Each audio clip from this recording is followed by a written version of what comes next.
living without anxiety controlling your life. It's possible.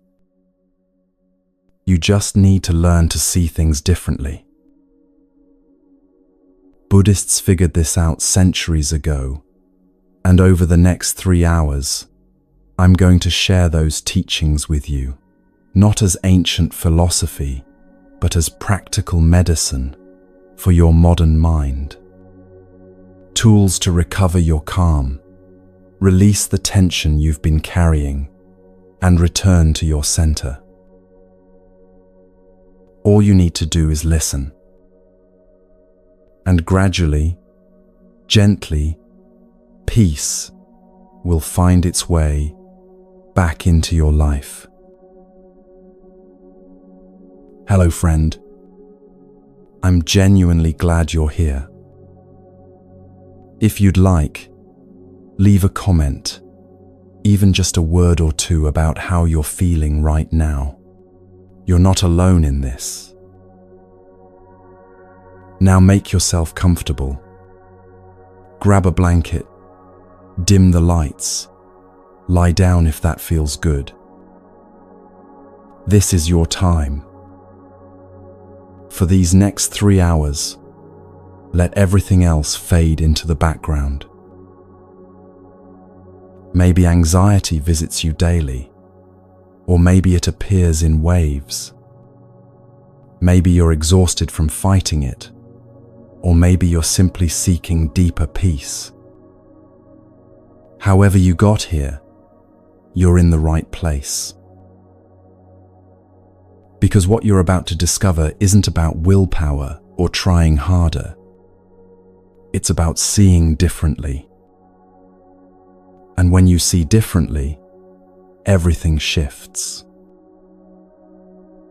Not because you're broken and need fixing, but because you're human and you deserve to remember what calm feels like. Buddhism is here to show you the way home.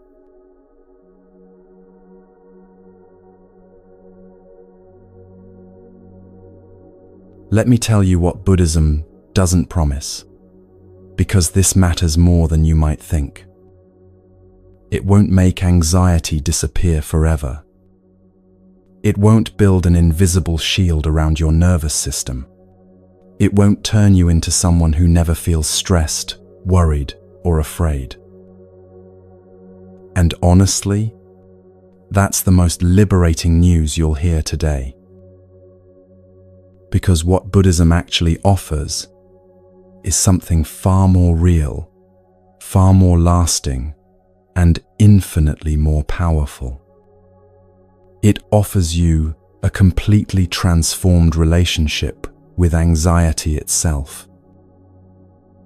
You'll still feel the flutter in your chest when uncertainty arrives.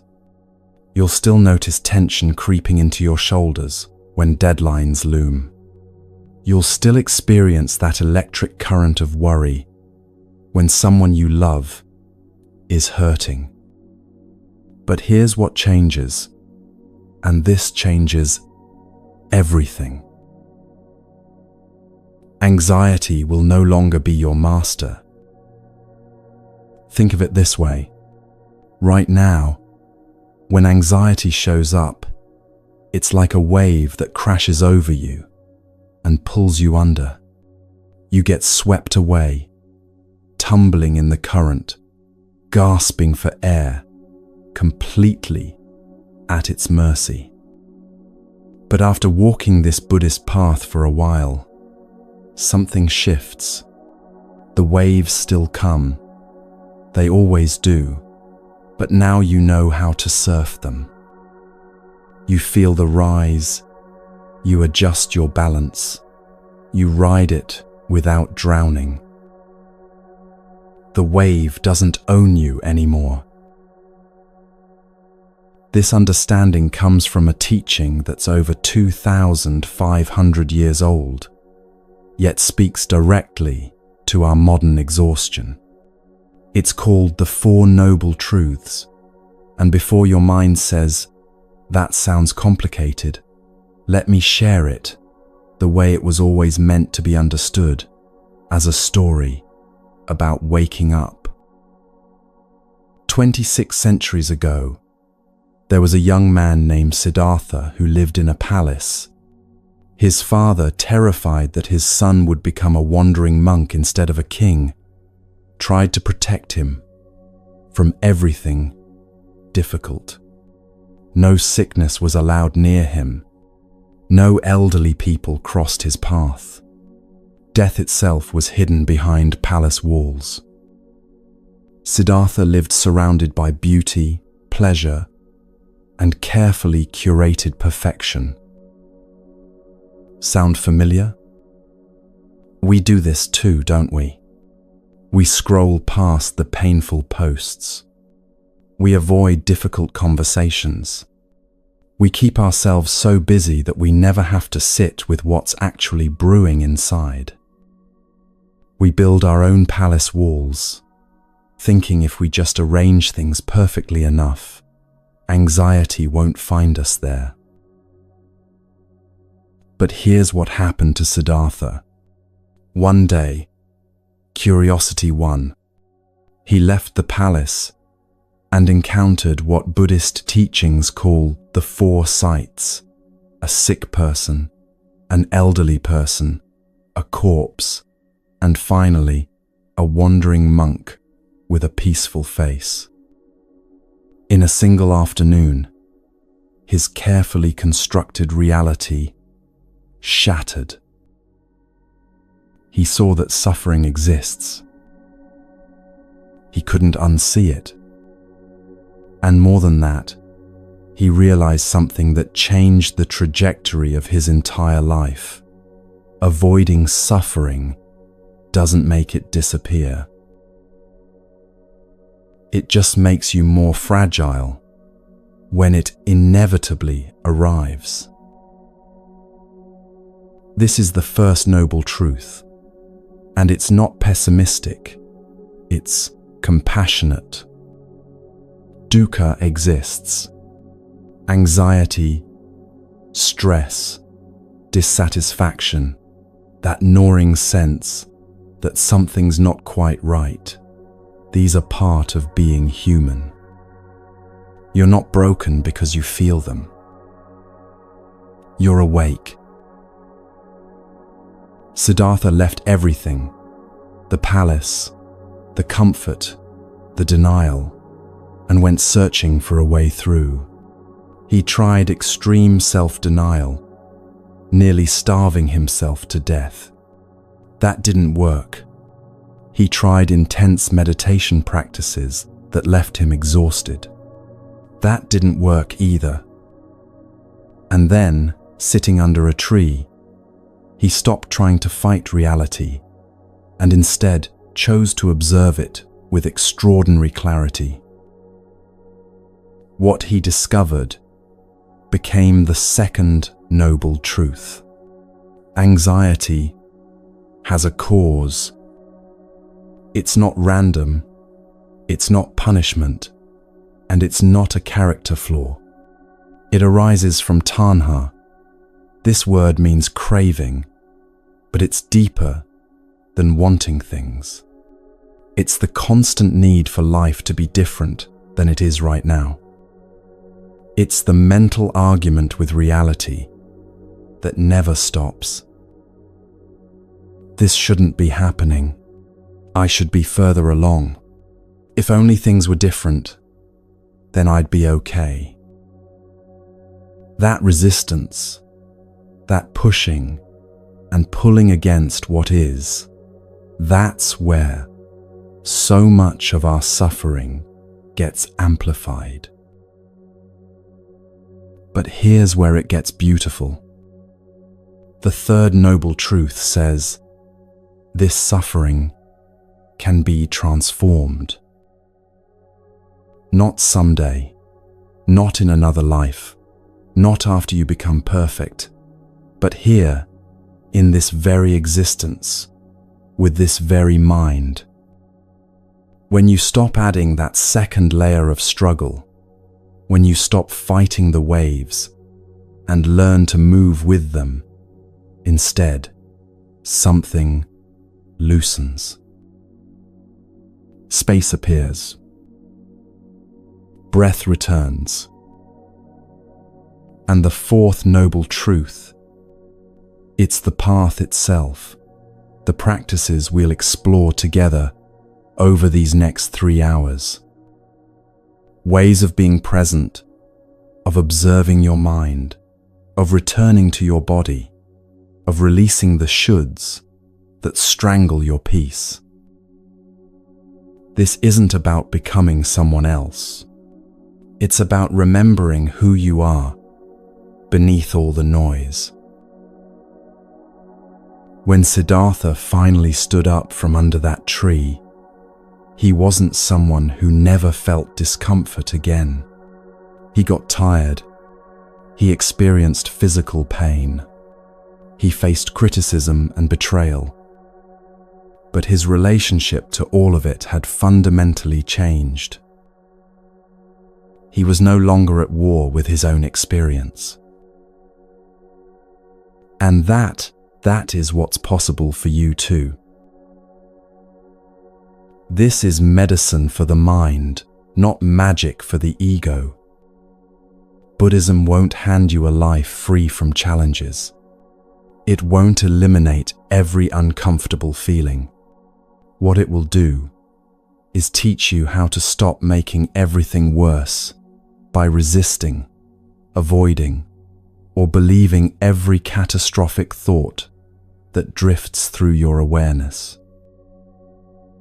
Over the next 3 hours, we're going to walk this path together, not as a lecture, but as an exploration, not as a fix, but as a homecoming. You'll hear stories that mirror your own struggles. You'll encounter practices so simple they might seem too easy to work, until you try them and feel something shift. You'll discover that the peace you've been searching for everywhere else has been waiting patiently inside you all along. This isn't a one-time miracle cure. You won't finish these 3 hours and never feel anxious again. What you will have is a toolkit, a compass, a way of seeing that makes the next moment of anxiety less overwhelming than the last. And then the next one, easier, still. And gradually, you'll realize you're living differently.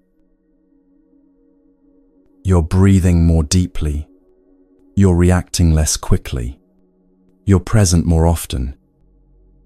The same life circumstances might still be there, but you're meeting them from a different place, a place of clarity instead of chaos, of wisdom instead of worry. This is what Buddhism actually offers.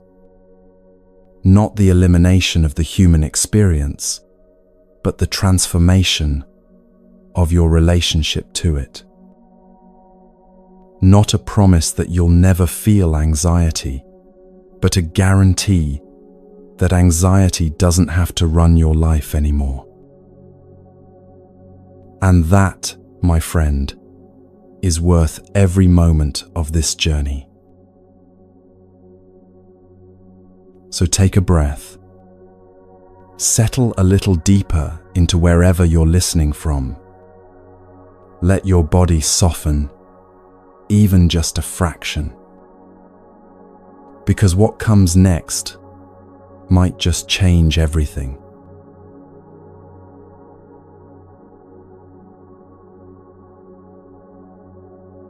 There's a disease spreading through modern life, and most of us don't even realize we're infected. It doesn't show up on medical tests. No doctor will diagnose it, but you feel it every single day. This constant internal pressure to move faster, do more, keep up, never stop. The disease of hurry. And here's what nobody tells you. This rush, this relentless velocity you've normalized, is not just exhausting you. It's feeding your anxiety like oxygen feeds fire. We live in a culture that profits from your exhaustion. Every app is designed to keep you scrolling, every notification engineered to fragment your attention, every product promising to save you time, so you can fill that time with more tasks, more productivity, more doing. The algorithm knows exactly how to keep you hooked, distracted, perpetually unsatisfied. You're not imagining it. The speed has been weaponized. And your nervous system is paying the price. Think about your morning. You probably woke to an alarm that jolted you from sleep, immediately reached for your phone before your eyes fully opened, scrolled through messages and news while still in bed, then rushed through a shower, grabbed whatever food was quickest, checked email while drinking coffee, mentally rehearsing your day while brushing your teeth. And you were already tired before you even left the house. This is what I mean by the disease of hurry. You're racing before the race even begins. Because here's what's happening inside you when you rush. Your body cannot tell the difference between running from a tiger and running to a meeting. Biologically, urgency is urgency. Threat is threat. So when you live in constant hurry, checking your phone while eating breakfast, thinking about tonight's dinner while you're still at lunch, rehearsing tomorrow's presentation while trying to fall asleep, your nervous system stays locked in survival mode. Your heart rate elevates. Cortisol floods your bloodstream. Your breathing becomes shallow. Your muscles tense. Your digestion slows down because your body thinks you need all available energy for running or fighting. And your mind, sensing danger, starts scanning for threats that aren't there. This is how chronic anxiety takes root, not because something terrible is happening, but because you've taught your body that everything is urgent, everything matters, everything needs to be done right now. The sympathetic nervous system, your fight or flight response, was designed for short bursts. See danger, respond, return to baseline. But when you're rushing from the moment you wake until you collapse at night, that system never gets to reset. You're running on stress hormones all day long, and your body starts to believe this is normal. This becomes your baseline. No wonder you're exhausted. No wonder you can't relax even when you have time to rest. Your nervous system has forgotten what safety feels like. The Buddha said something 2,500 years ago that cuts right through this madness. The trouble is, you think you have time. At first, this sounds paradoxical, doesn't it? We rush because we think we don't have time. But look deeper. We rush because we believe there will be a moment, someday, later, eventually, when we can finally rest, finally be present, finally feel okay. We're constantly trading this moment for an imaginary future moment when things will be better, calmer, more complete. After this project is done, then I'll relax. After I get that promotion, then I'll slow down. After the kids are older, after I have more money, after everything falls into place, then I'll finally be able to breathe. But that moment never arrives, because you keep pushing it forward. The goalpost keeps moving, and you keep running toward a finish line that doesn't exist. Let me share a story that changed how I understand this. There was a Zen monk in Japan who lived near a busy train station in Tokyo, one of the most chaotic intersections of humanity you can imagine. Thousands of people rushing in every direction, announcements blaring, the roar of trains arriving and departing every few minutes, the constant surge of urgency. Salary workers rushing to not be late, tourists frantically consulting maps, everyone moving as if their life depended on speed. A Western journalist visited this monk and asked him, "How can you possibly meditate here? How can you find peace in the middle of all this chaos? Don't you want to live somewhere quieter?" The monk smiled. He said, "I don't try to find peace despite the chaos. I simply walk slowly." The journalist looked confused. "Slowly? That's the secret?" And then the monk demonstrated.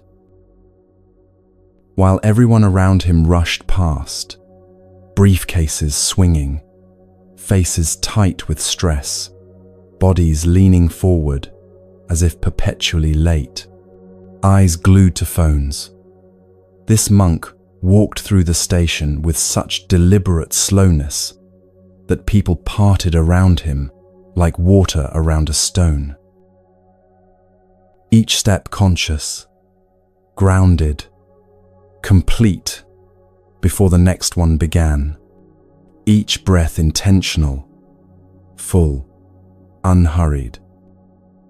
Not because he had nowhere to be, but because he understood something most of us have forgotten. Speed is a choice, and so is presence. The journalist watched, mesmerized. He noticed something remarkable. While everyone else looked stressed, tight, disconnected, the monk's face was completely relaxed. His shoulders were soft. His breathing was visible, steady, deep. And there was something in his eyes, a clarity, an aliveness that everyone rushing past him had lost somewhere along the way. That monk was practicing something Buddhism calls samatha, the art of calming the mind. Not by escaping to a quiet mountaintop, but by choosing stillness within movement. By refusing to let the world's velocity become his velocity. And here's what's beautiful. When you stop running, even for a moment, your mind begins to settle naturally. Like muddy water left undisturbed, clarity returns on its own. You don't have to fight for calm. You don't have to manufacture peace through force of will. You just have to stop fighting against this moment. But our culture tells you the opposite, doesn't it? It tells you that slowing down is laziness. That rest is something you earn only after you've exhausted yourself. That presence is a luxury you can't afford when there's so much to do. That if you're not busy, you're not valuable. And so you keep running through breakfast, through conversations, through your own life, always arriving, but never really there. I want you to understand something crucial. This isn't your fault. You didn't create this culture of speed. You were born into it. You were trained for it from childhood. From the moment you entered school, you were taught that faster equals better, that efficiency equals worth, that your value is measured by your output. Gold stars for finishing first, praise for never stopping, admiration for those who sacrifice sleep, and sanity for productivity. No wonder you're exhausted. No wonder anxiety feels like a permanent resident in your chest. But here's the revolutionary truth Buddhism offers. Slowness is not weakness. Slowness is power. When you choose to slow down, you're not being lazy or unproductive or falling behind. You're reclaiming your nervous system from a culture that wants it dysregulated, wants you too scattered to question, too tired to resist. You're telling your body, we are safe. There is no tiger chasing us. This moment, right here, is enough. And your body listens. It begins to exhale. Shoulders drop. Jaw unclenches. Breathing deepens. Heart rate slows. The parasympathetic nervous system, your rest and digest mode, finally gets permission to come online. And in that softening, anxiety loses its grip, because anxiety needs urgency to survive. When you refuse to rush, you pull the oxygen away from the fire. This doesn't mean you stop being responsible or productive. It means you stop conflating speed with effectiveness. Because the truth is, when you slow down, when you bring full presence to one thing at a time, you actually become more capable, more creative, more clear. You're not scattering your energy across 17 half-done tasks. You're focusing it, concentrating it, making it matter. Think about the last time you rushed through a meal. Did you even taste it? Or was it just fuel, mechanically consumed while your mind was already 3 steps ahead? Or the last conversation you had while checking your phone, did you really hear what the other person was saying? Or that project you hurried through just to check it off your list, did you feel any satisfaction or just immediate pressure to move on to the next thing? This is what hurry steals from you. Not time, but life itself. The texture of it, the taste of it, the feeling of actually being here for your own existence. The practice begins with awareness. Start noticing when you're rushing.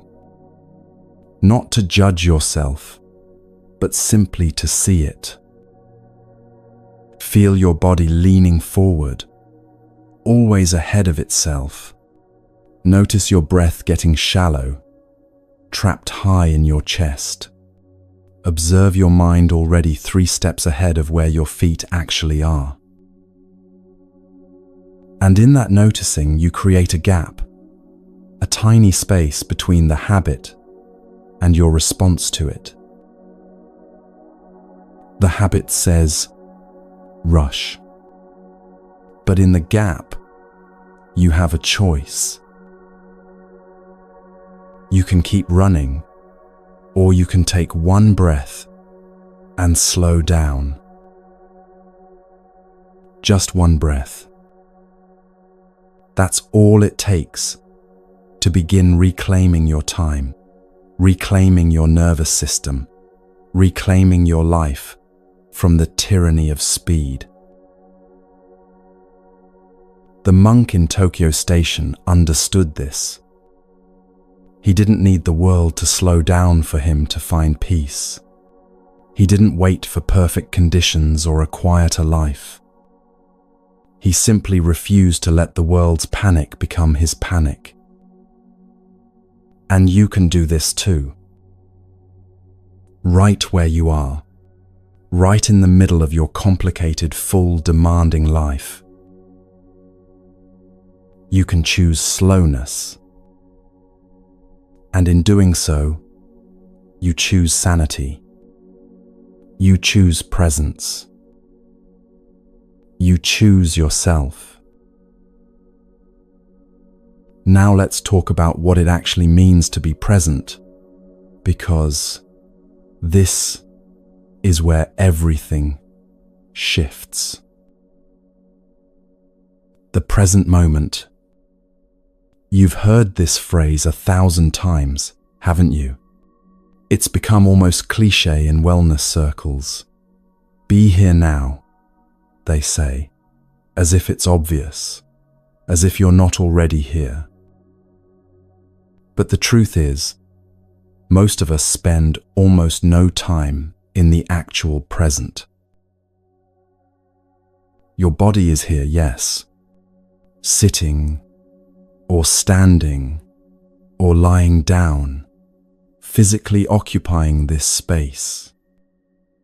But where is your mind? It's replaying yesterday's conversation, analyzing what you should have said differently. It's rehearsing tomorrow's meeting, scripting responses to questions that haven't been asked yet. It's planning next week, next month, 5 years from now, constructing elaborate scenarios about a future that may never arrive. Or it's lost in fantasy, in worry, in stories about who you should be and what you should have done. Meanwhile, this moment, the only moment you actually have, the only moment that's real, is passing you by completely unnoticed. Thich Nhat Hanh, the Vietnamese Zen master who brought mindfulness to the West, used to teach his students about presence through something beautifully simple, eating an orange. He would sit in front of a group, holding a single orange in his hands. Not doing anything with it at first, just holding it, feeling its weight, its texture. He'd turn it slowly, examining its skin, the tiny dimples and variations in color. Then he'd bring it close to his face and smell it, really breathing in that bright citrus scent. His students would watch, some confused, some impatient, wondering when the lesson would begin. But the lesson had already begun. Then he'd peel it, so slowly that it felt almost ceremonial. Noticing the spray of oils as his thumbnail pierced the skin, feeling the way the rind released from the fruit, hearing the soft tearing sound. He'd separate each segment carefully, arranging them like petals. And when he finally ate it, he'd take one segment at a time chewing slowly, tasting completely, the sweetness, the slight tartness, the burst of juice. It would take him 15 minutes to eat a single orange. His students would watch, initially thinking this was some kind of endurance test. Why was he making such a ceremony out of eating an orange? They had things to do, places to be. But then he'd explain, and everything would shift. When you eat an orange while thinking about your bills, he'd say, "You're not really eating the orange. You're eating your bills. You're consuming worry with a side of citrus. When you eat while planning tomorrow, scrolling through your phone, watching television, you're not tasting anything. You're just refueling, mechanical, disconnected. But when you eat an orange with your full attention, something sacred happens. You're actually alive. You're actually here. You're experiencing the miracle of taste, of nourishment, of this fruit that grew on a tree somewhere under sunlight and rain, traveled across distance to reach you, and is now becoming part of your body. That's not small. That's life itself, fully lived. This is what the present moment means. Not some mystical state you have to achieve through years of meditation. Not some impossible standard of never having a wandering thought. Just this, being where you are, doing what you're doing, without your mind splitting off into 100 other directions. Buddhism calls this sati, often translated as mindfulness, but the word actually means something closer to remembering. Remembering to come back. Remembering that life is happening right now, not in the story you're telling yourself about the past or the future. Your mind will wander. That's not a problem. That's not failure. The human mind is designed to wander. It's how we plan, imagine, learn from the past, prepare for the future. The practice isn't achieving some perfect state of constant presence. That's impossible. And that's not even the point. The practice is noticing when you've drifted, and gently, without judgment, bringing yourself back. Again and again and again. That's the whole practice. Think of it like training a puppy. The puppy wanders off, and you don't scold it or shame it. You just gently guide it back, over and over, and eventually the puppy learns. Your mind is the same way. It needs patient, compassionate training, not harsh criticism. And here's why this matters so much for anxiety. Anxiety cannot exist in the present moment. Really think about this. Anxiety is always about something that hasn't happened yet or something that already happened. What if I fail this presentation? What if they don't like me? What if I lose my job, my health, my security? Or it's replaying past mistakes, past humiliations, building evidence for why you should be worried right now. But if you bring your full attention to this exact moment, Not the next breath, not the last one, but this one right here. Where is the anxiety? In this moment, are you breathing? Yes.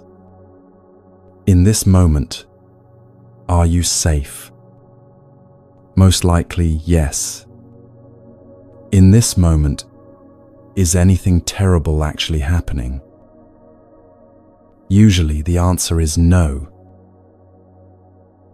The present moment is almost always okay. It's your thoughts about the future or the past that create suffering. Let's do something together right now. Not later, not after you finish listening to this section. Right now. Take a breath in through your nose, filling your lungs completely.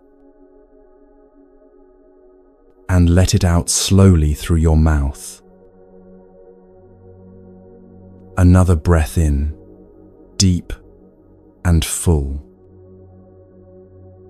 And release, letting everything soften. One more. Breathe in deeply, feeling your chest and belly expand. And let it go slowly, releasing any tension you're holding. Now take 2 more breaths at your own pace, your own rhythm. Notice, in those 5 breaths, where was your anxiety? Where was your worry about tomorrow or regret about yesterday? When you brought your full attention to just breathing, just being here, the mental noise probably quieted, even if only for a moment. That's the power of presence. That's what's available to you, always, in any moment you choose to return. This isn't about becoming some enlightened being who never worries. It's about having a refuge you can return to when the mind starts spiraling, when anxiety begins building its catastrophic scenarios. Your breath has been with you since the moment you were born, and it will be with you until your last moment. It's the most faithful companion you have. And when you anchor your attention there, even briefly, you step out of the time machine of anxiety and land back in the only time that's real. Now, why could this alone transform everything? Because anxiety feeds on your absence. Every moment you spend lost in thought, ruminating on what might happen or what did happen, your anxiety grows stronger. But every moment you spend actually present, anxiety loses fuel. It's like a fire that needs your attention, your worry, your mental participation to keep burning. When you stop feeding it with catastrophic thinking and future tripping, it begins to die down naturally. You don't have to fight it. You don't have to positive think your way out of it. You don't have to be strong or perfect or somehow transcendent. You just have to be here. Fully. Completely here. But I know what you're thinking right about now. This sounds beautiful, but I have a demanding job, kids who need me, bills that won't pay themselves, responsibilities that don't pause just because I want to be present. I don't have time for 15-minute orange meditations or hours of sitting in silence. And you're absolutely right. Which is why this final piece is so important. You don't need to quit your job or move to the mountains or become a monk. You don't need to overhaul your entire life or abandon your responsibilities.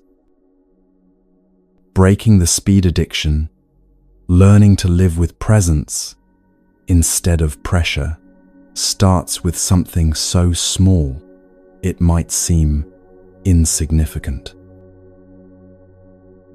Sacred pauses. These are tiny moments of intentional slowness, planted throughout your day like seeds in soil. Small acts of presence that interrupt the automation of rushing. Before you eat, pause for 3 seconds. Look at your food. Notice its colors and textures. Take one conscious breath. Before you open the door to your home, pause. Let work fall away. Let your shoulders drop. Cross the threshold with awareness. Before you speak, especially when you feel reactive or defensive, pause. Feel the words forming. Choose them consciously rather than reacting from habit. These pauses are rebellion. Small, quiet acts of defiance against a culture that wants you running on empty, too scattered to notice what's been stolen from you.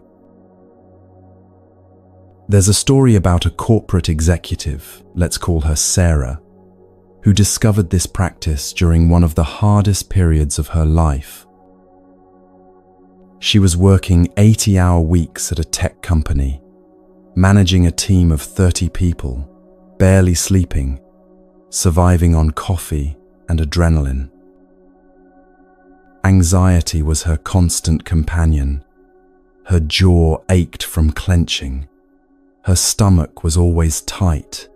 She couldn't remember the last time she'd taken a full breath.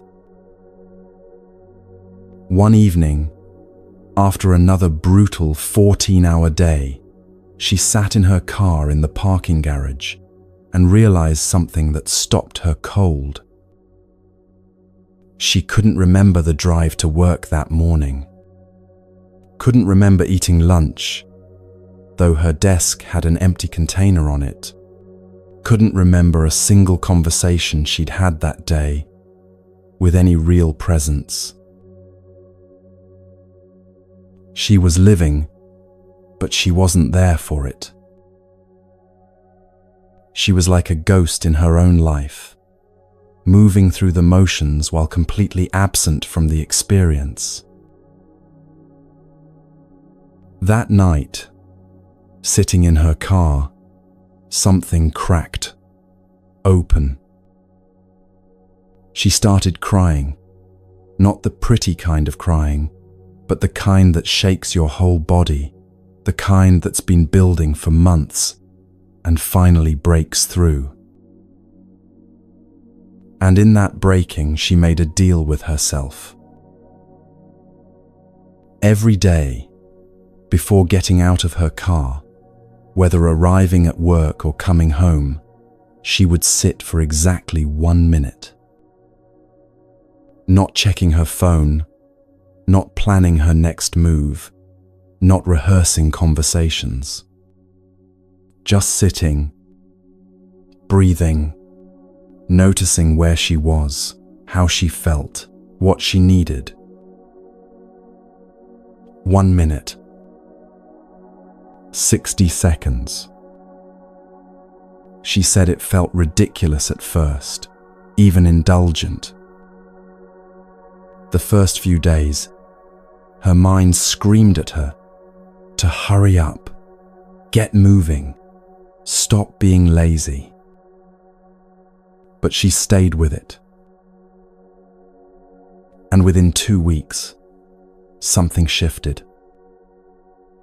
That 1 minute of pause began changing the other 1,339 minutes of her day. She started noticing when she was rushing unnecessarily, when urgency was just habit rather than reality. She began actually hearing her children when they spoke to her after work. She found herself taking full breaths throughout the day.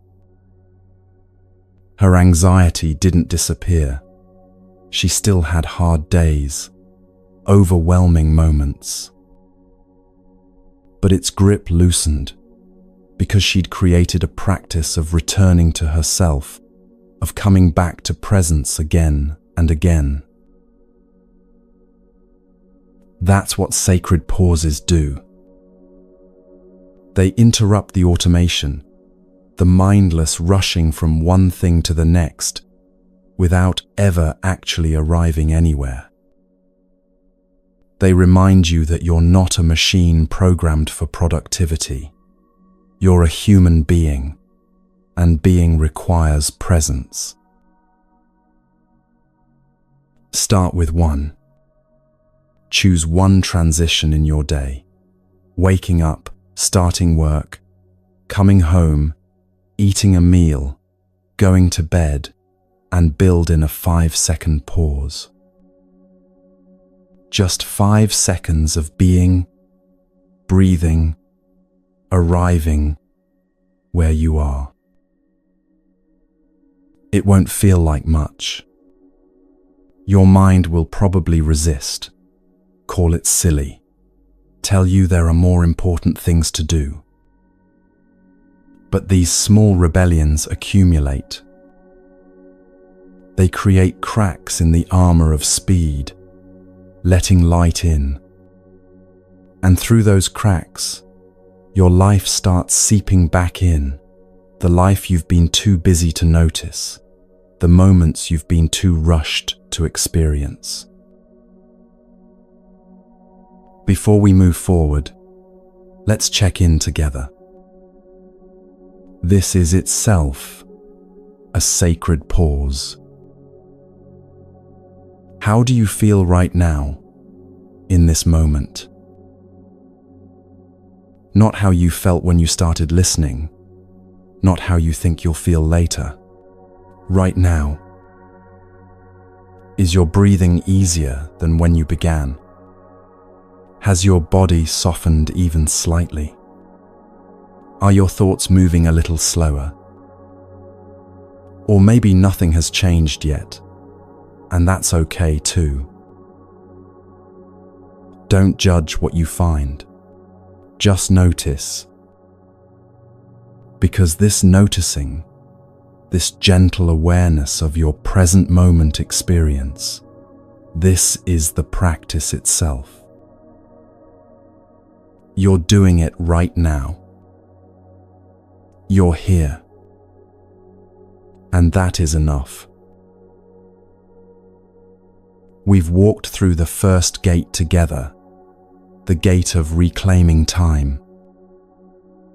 Not by finding more hours in the day, but by actually inhabiting the hours you have.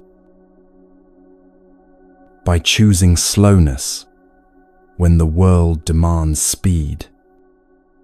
By returning to presence when your mind wanders into past or future. By planting small moments of pause in the soil of your ordinary days. This is how you begin to shift your relationship with anxiety. Not by conquering it through force, but by removing the conditions that let it thrive. Hurry feeds anxiety. Absence feeds anxiety. Constant doing without any space for simply being feeds anxiety. So you slow down.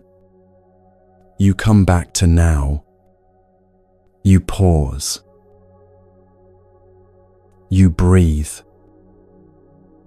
And gradually, breath by breath, moment by moment, You remember what it feels like to be alive, not just productive, not just busy, not just surviving, but genuinely, fully alive. That remembering is the medicine, and you've already begun taking it.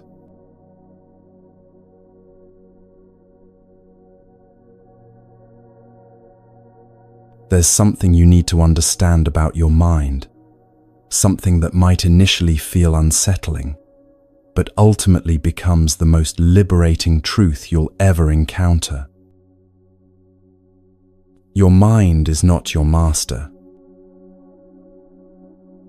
Right now, as you listen to these words, your mind is probably doing what it always does, commenting, analyzing, agreeing, or disagreeing, drifting to something you need to do later, replaying something from earlier today.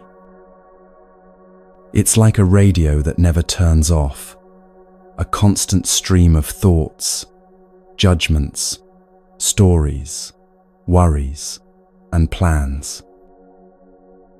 And somewhere along the way, you learnt to believe that this voice in your head is you.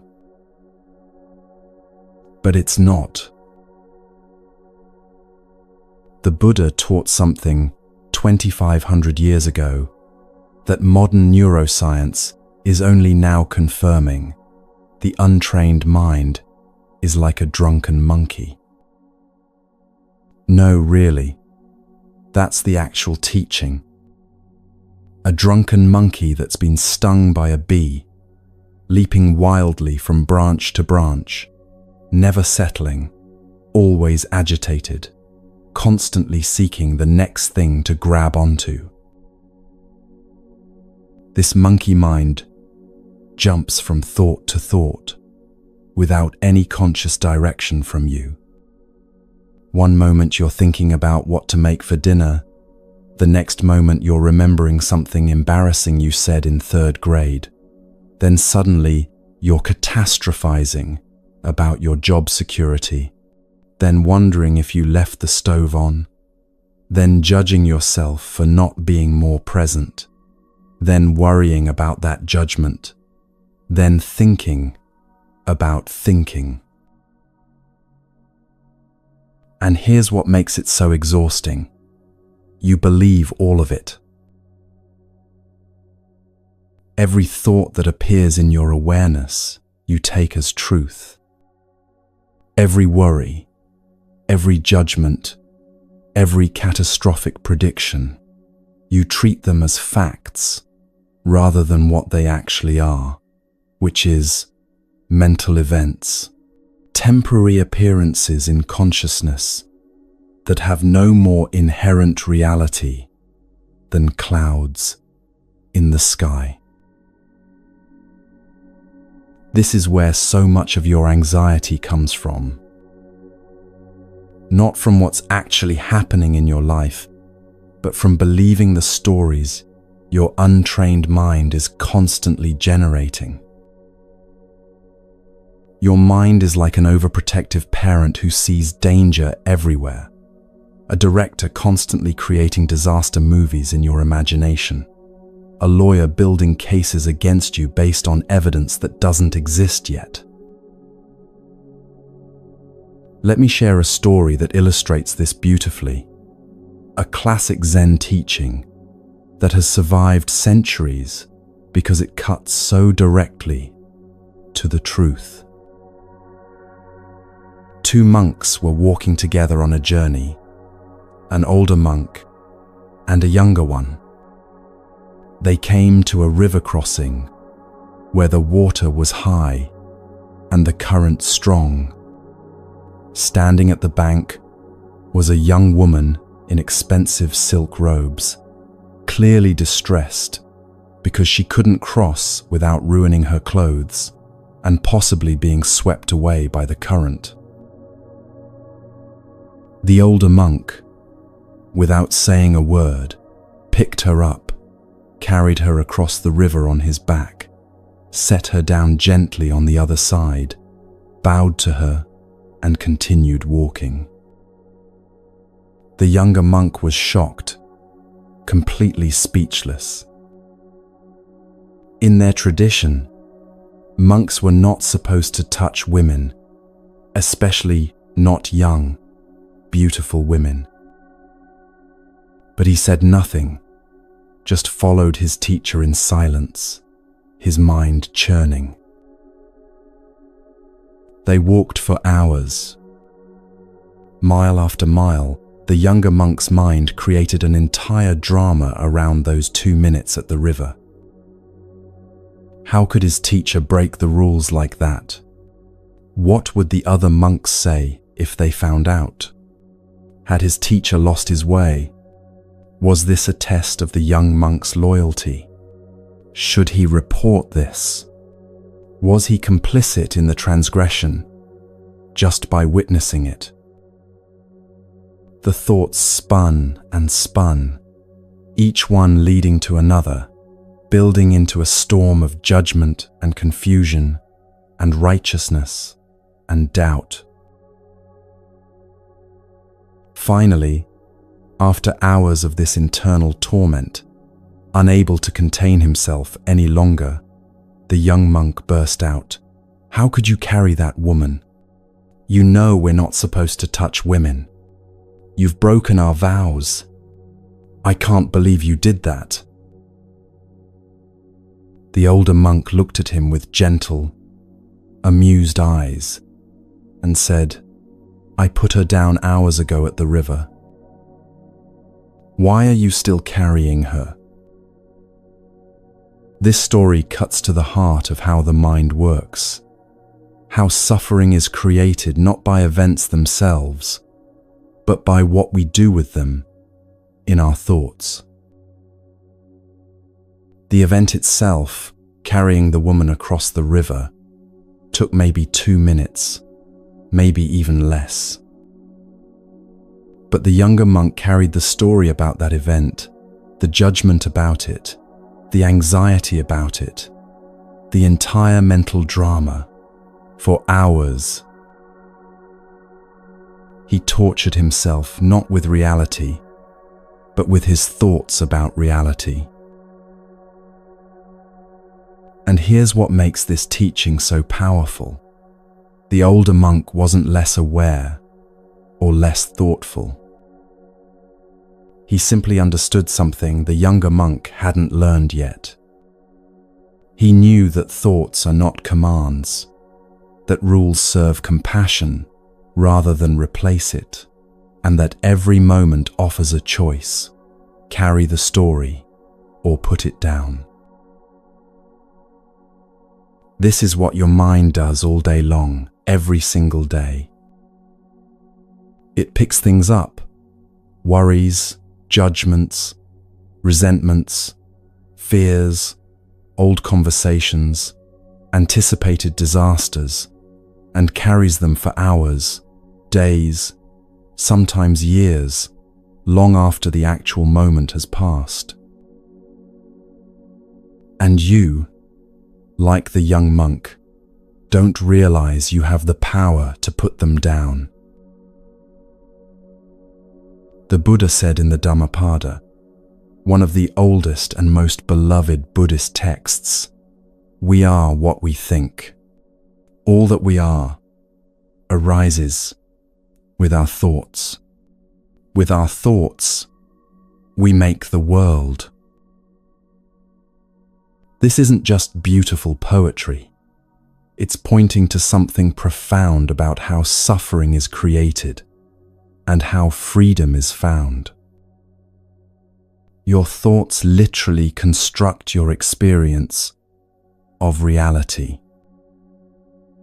Two people can be in the exact same situation, sitting in traffic, for example, and one is peaceful, while the other is consumed with rage. Why? Not because of the traffic itself, not because one has a better car or more time, but because of their thoughts about the traffic. One person thinks, "This is terrible.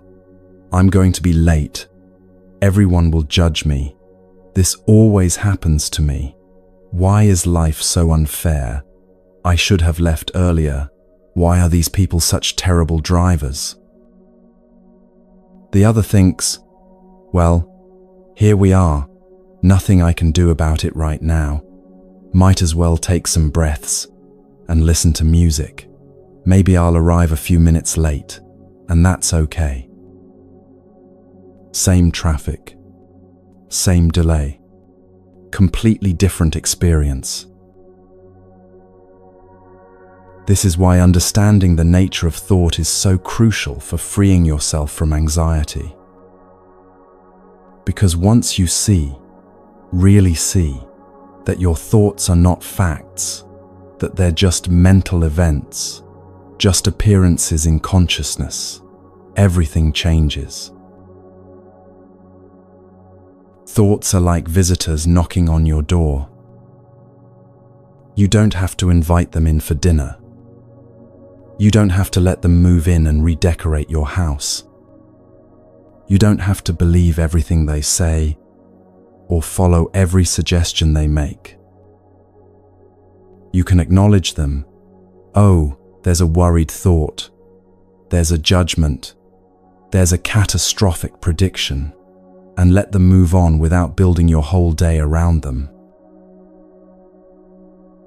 Viktor Frankl, the psychiatrist who survived the Nazi concentration camps and went on to develop logotherapy, said something that echoes this Buddhist wisdom perfectly. Between stimulus and response, there is a space. In that space is our power to choose our response. In our response lies our growth and our freedom. That space, that tiny gap between a thought appearing and you believing it, between a worry arising and you getting swept away by it, between an impulse and an action, that's where your freedom lives. And the beautiful thing, you can learn to widen that space. You can train your mind to pause, to observe, to choose, rather than automatically react. This is what we're going to explore now, how to observe your mind without being controlled by it. Buddhism calls this vipassana, which translates to clear seeing or insight. It's the practice of watching your thoughts without becoming them, observing your mind without being swept away by every mental current that flows through. Imagine your mind is the sky. Throughout the day, all kinds of weather passes through: clouds, storms, sunshine, fog, rain, snow, wind. Sometimes the weather is gentle and pleasant, warm sunlight and soft breezes. Sometimes it's harsh and difficult, dark thunderstorms and cold winds. But here's what never changes: the sky itself. The sky doesn't fight the clouds. It doesn't say, "I shouldn't have clouds today. This is terrible. I need to make the clouds go away. I should be better at keeping clouds out." It simply holds them, allows them, provides space for them to move through. And no matter how dark the storm gets, no matter how violent the weather becomes, the sky is never actually damaged by it. When the storm passes, the sky is still there, unchanged, vast, open. You are like that sky. Your thoughts, your emotions, your worries and fears and joys and sorrows, these are the weather. They come, they intensify, they move through, they pass. But you, the awareness that observes all of this, the consciousness in which all experience appears, you remain. This is one of the most revolutionary insights in all of Buddhism. You are not your thoughts. You are the space in which thoughts appear. You are not the weather. You are the sky.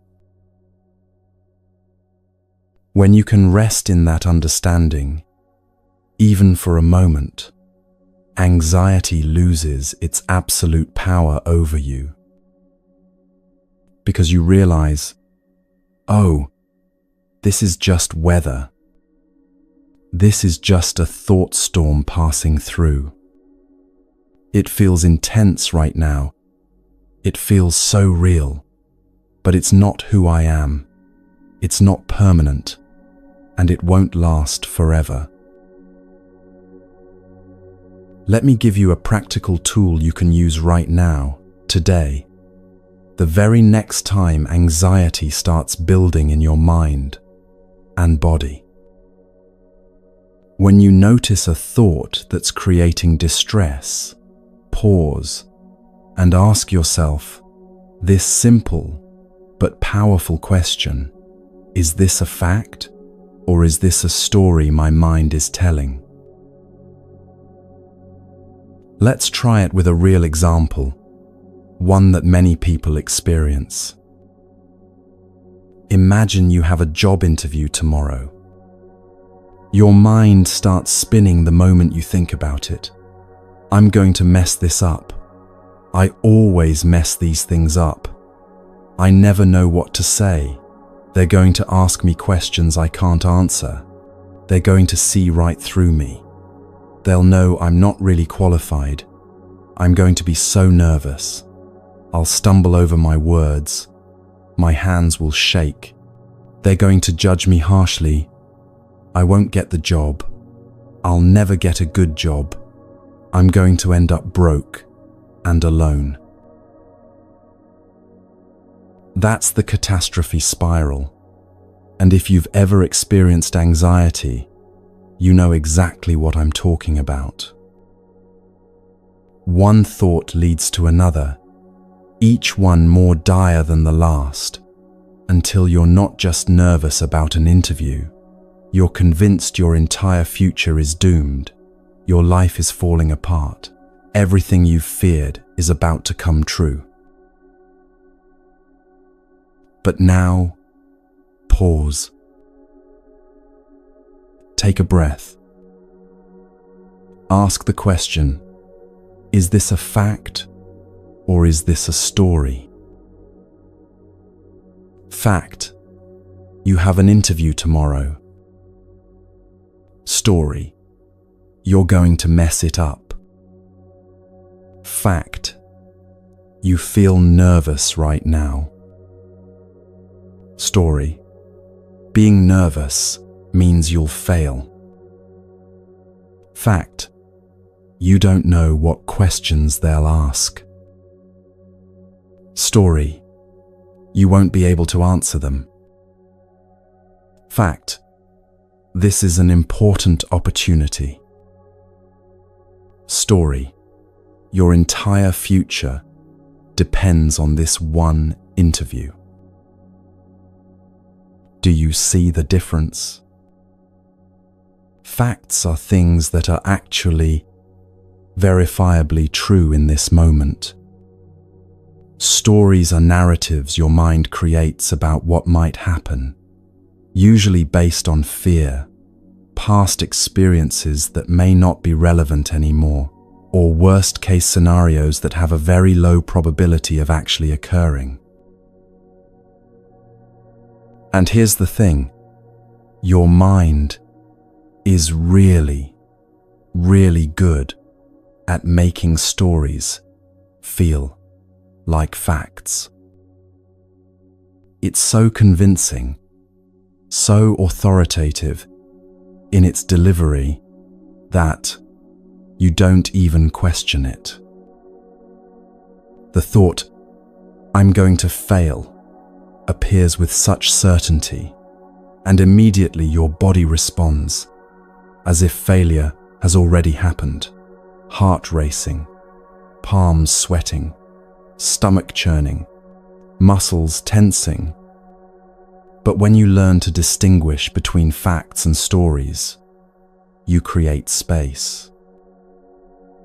You don't have to believe every thought just because it showed up in your mind with a convincing tone. You can acknowledge the thought, "Okay, my mind is telling me a failure story right now," without treating it as prophecy. I want to share a story about a student I once knew who discovered this for herself in a profound way. Her name was Maria, and she'd struggled with anxiety her entire adult life, for as long as she could remember. She described it as a constant companion, always there in the background, always loud, always telling her she wasn't good enough, that something terrible was about to happen, that she needed to be vigilant and worried, or everything would fall apart. She came to meditation practice desperately hoping it would make the anxiety go away completely. She wanted a cure, a fix, an erasure of this part of herself she'd been fighting for decades.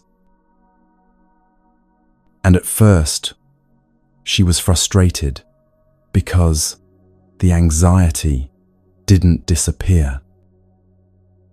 In fact, when she started paying attention to her mind through meditation, she became more aware of just how many anxious thoughts she was having, how constant the stream of worry really was.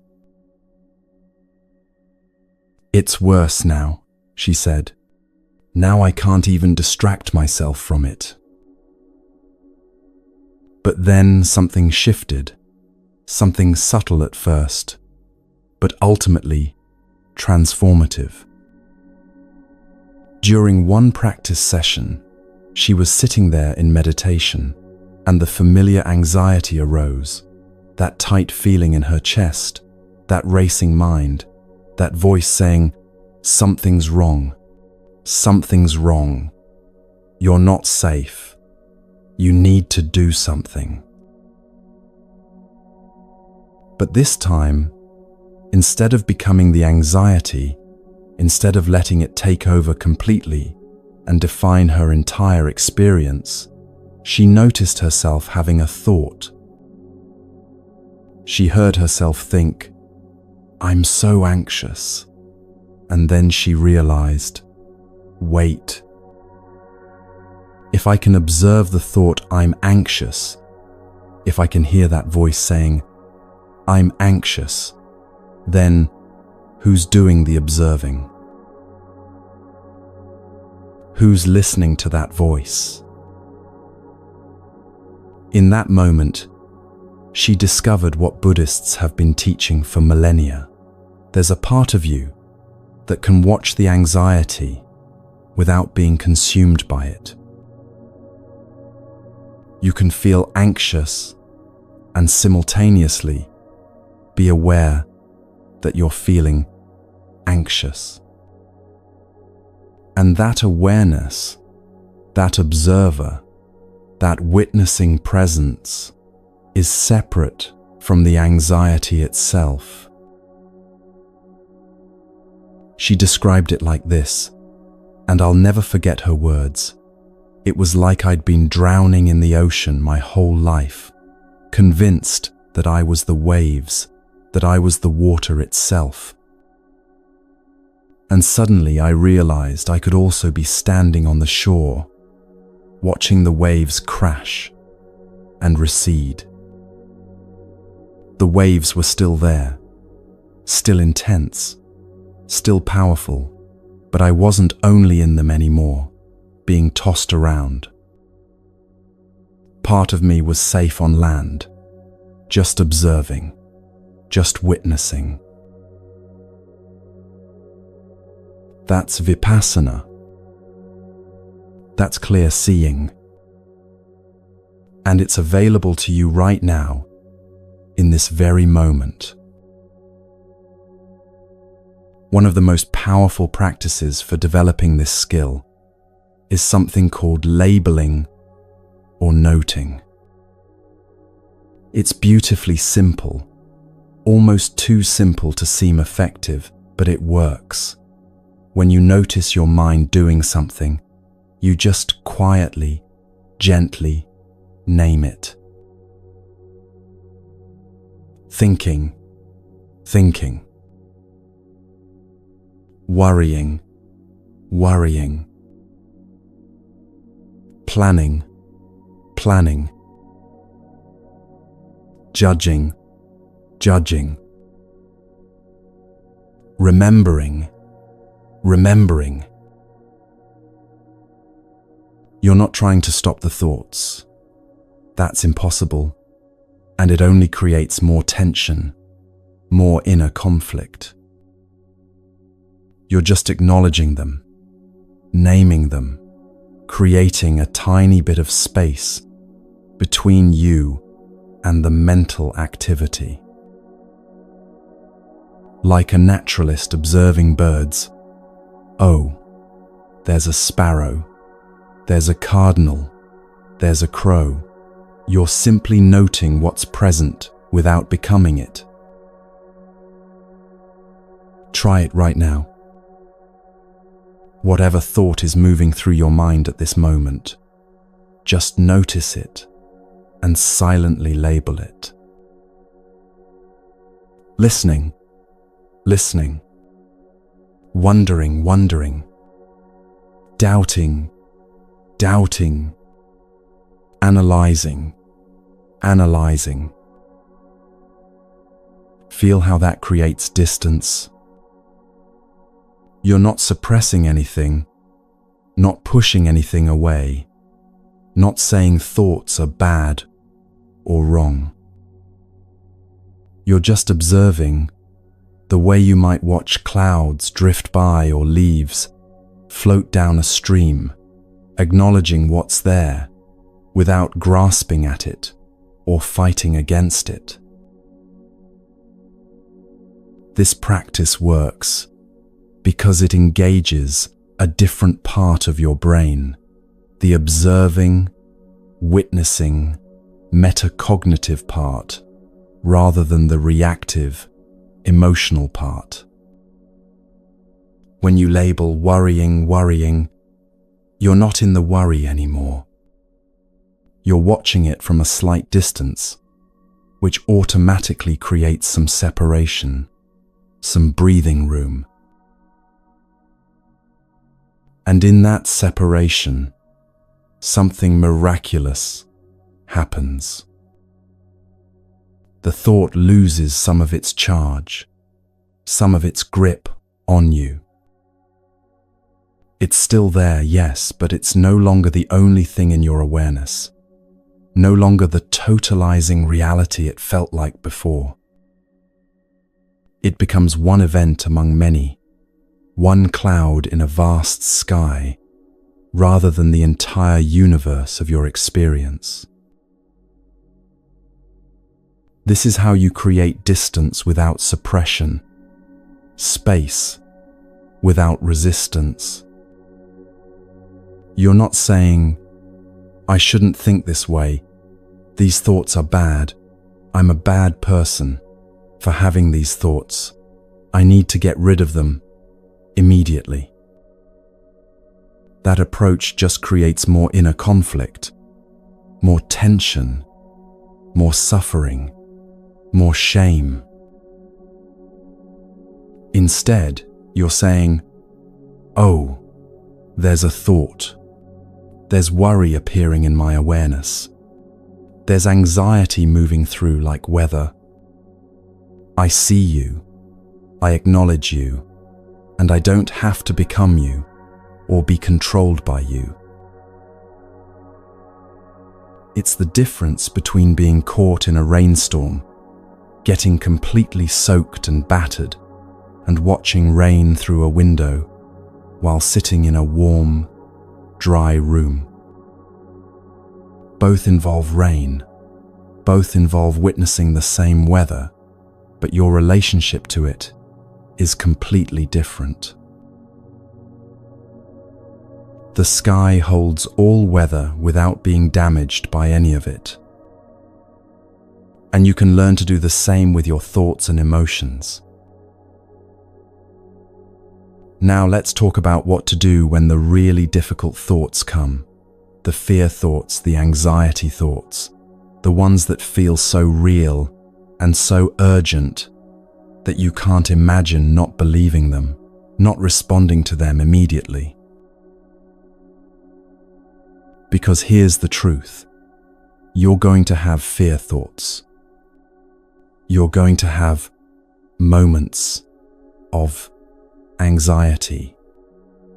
That's part of being human, part of having a brain that's wired to protect you by constantly scanning for danger, anticipating problems, preparing for worst-case scenarios. The question isn't how to never have another anxious thought. The question is, what do you do when those thoughts appear? Most people meet anxiety with combat. They fight it, resist it, try to push it away, or talk themselves out of it. Don't be anxious. Stop worrying. Just think positive. You're being irrational. Get over it. You're fine. There's nothing to worry about. But have you noticed that fighting anxiety usually makes it stronger? That resistance feeds it, gives it more energy, more importance. Buddhism offers a completely different approach.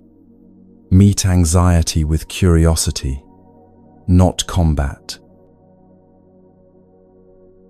When a fear thought arises, instead of immediately going to war with it, get curious about it. There's that worried voice again. What's it saying today? What does it think is going to happen? How does it feel in my body when this thought appears? Where do I feel it? Chest, stomach, throat. This might sound strange at first.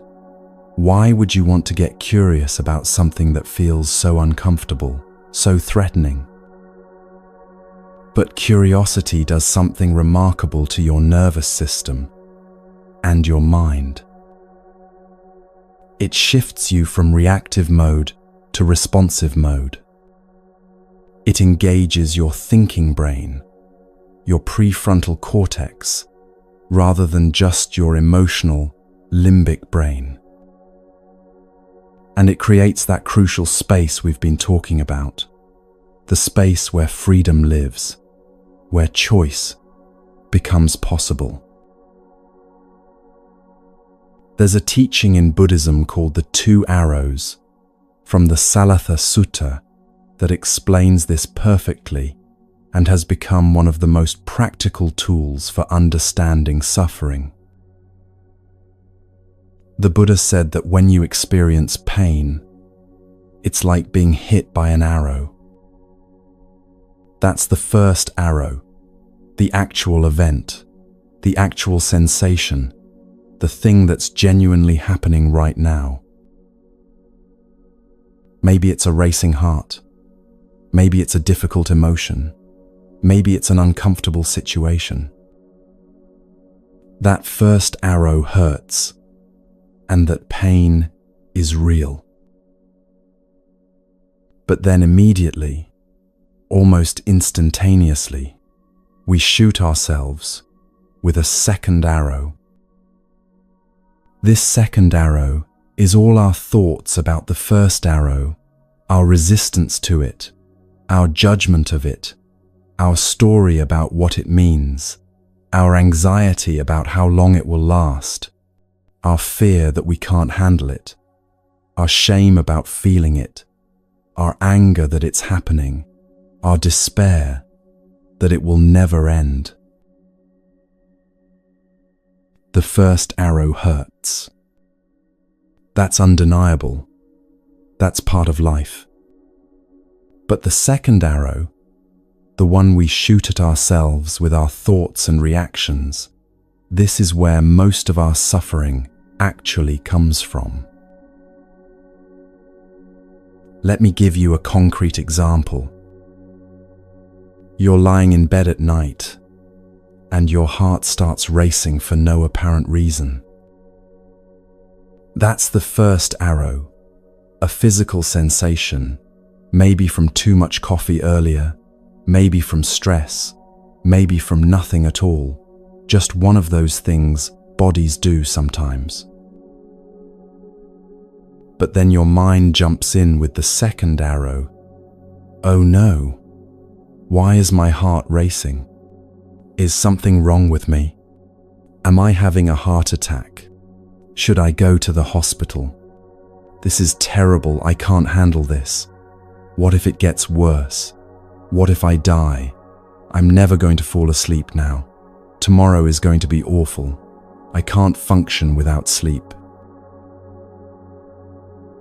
Now you're not just experiencing a racing heart, you're experiencing full panic about the racing heart, which makes your heart race even faster, which creates more panic, which creates more physical symptoms, which creates a full-blown anxiety spiral that can last for hours.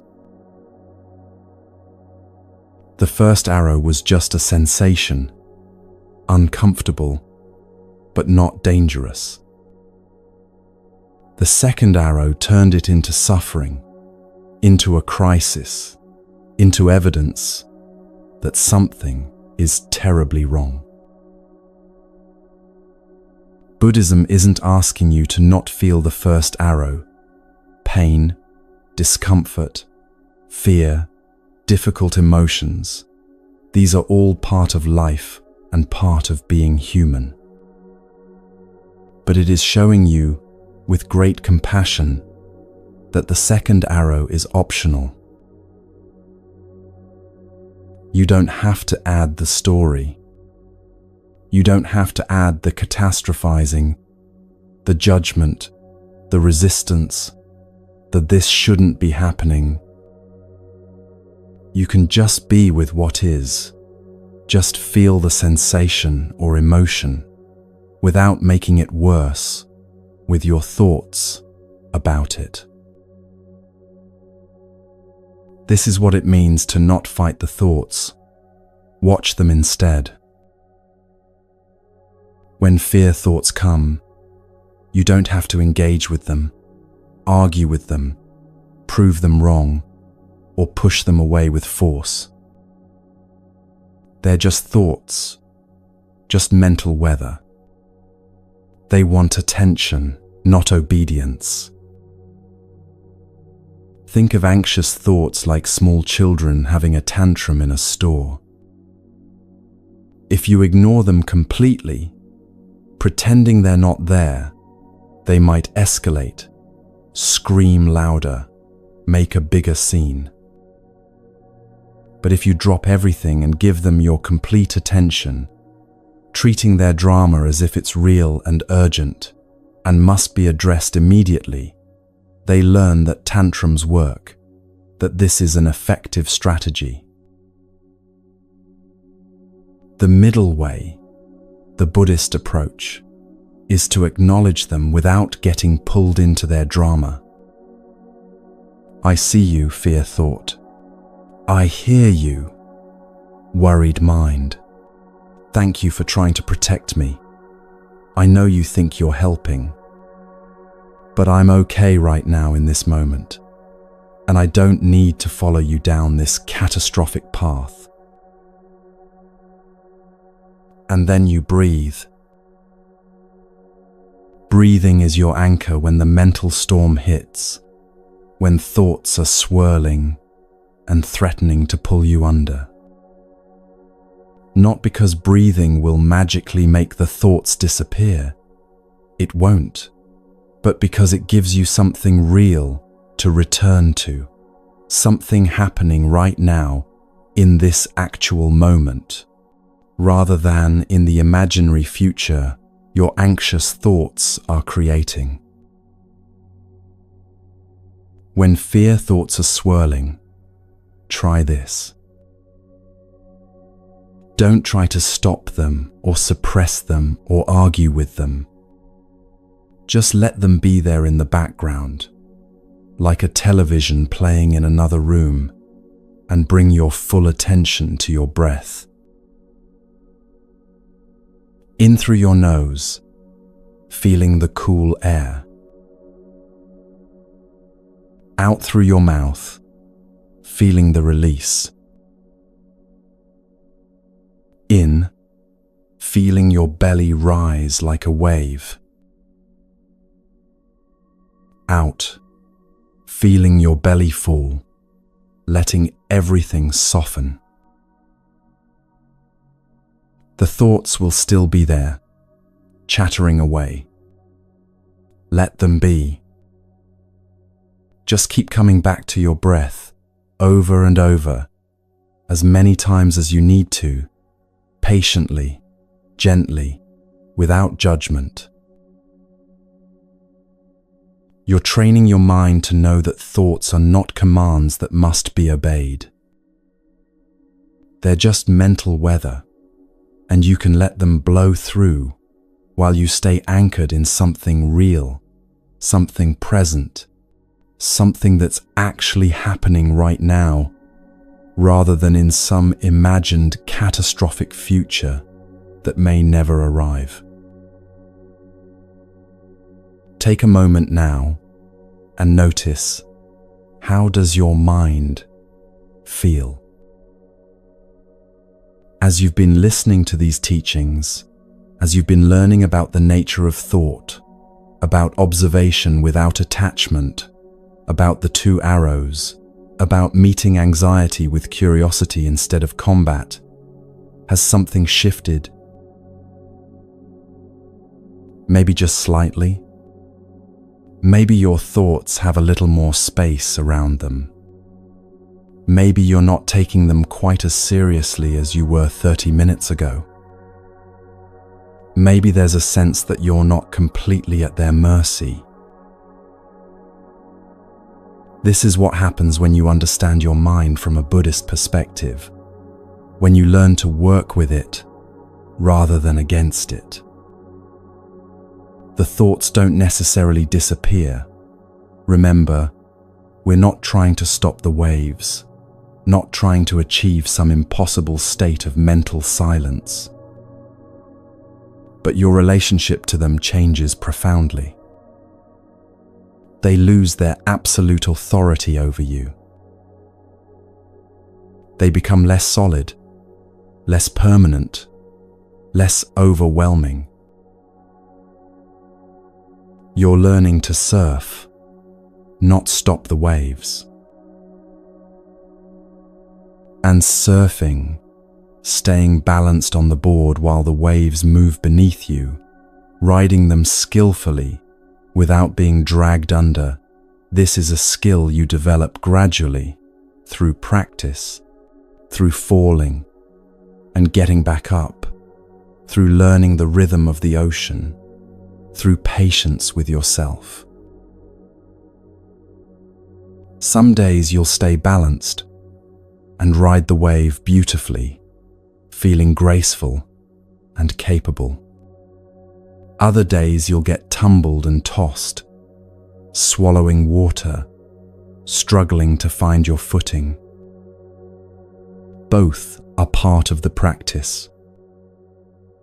Both teach you something valuable. The difference is that now you know you're not the waves. You're not the storm. You're not the anxious thoughts or the worried mind or the catastrophic predictions.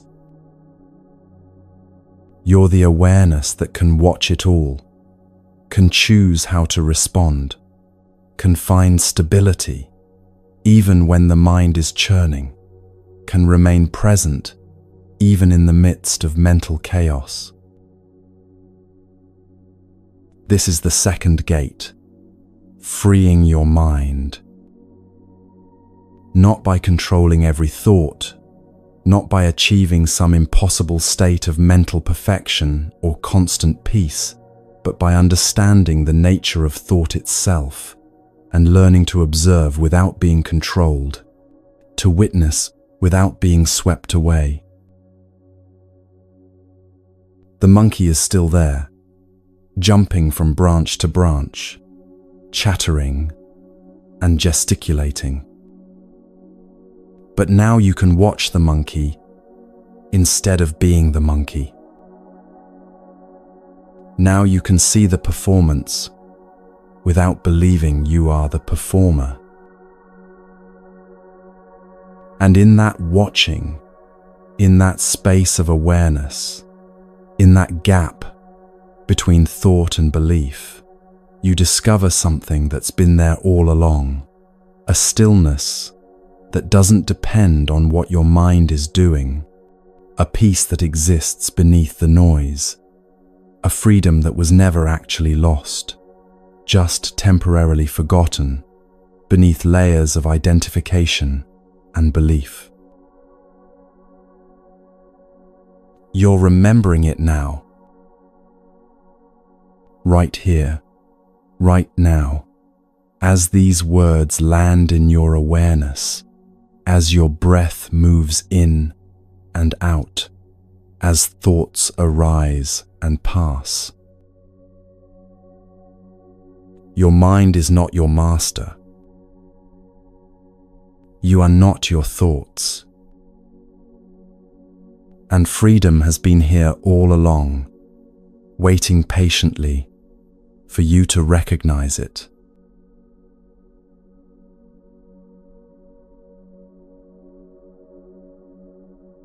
Your body has been trying to talk to you for a very long time. Maybe for years. Maybe for decades. And all this time, you've been so busy living in your head, thinking, planning, worrying, remembering, anticipating, that you haven't heard a single word it's been saying. Buddhism calls the human body a precious birth, a rare opportunity. Not because it's sacred or divine or should be worshipped, but because it's incredibly rare to be born human, to have this specific vehicle for practice, this particular instrument for awakening. Think about it. You could have been born as any form of life, or no life at all. But here you are, with this body, this nervous system, this capacity for awareness. And what have we done with this gift? Most of us treat our bodies like inconvenient vehicles that occasionally need fuel and maintenance, something to be managed or ignored until it breaks down completely. But your body is not just a vehicle. It's a messenger. Everything you haven't processed emotionally, everything you've pushed down or pushed away, or tried to think your way through, your body has been storing. Keeping a record, holding the truth you're not ready to face. That tightness in your shoulders, that's not random. That's the weight of responsibility you've been carrying without rest. The burden of trying to hold everything together alone. The clenching in your jaw, that's all the words you haven't said. all the screams you've swallowed, all the boundaries you haven't set. The knot in your stomach? That's anxiety that hasn't been acknowledged, fear that hasn't been felt, intuition you've been overriding with logic. Your body speaks in sensation before it speaks in words, before it speaks in symptoms, before it speaks in illness. And if you learn to listen to those early whispers, you can address what needs addressing before the body has to scream.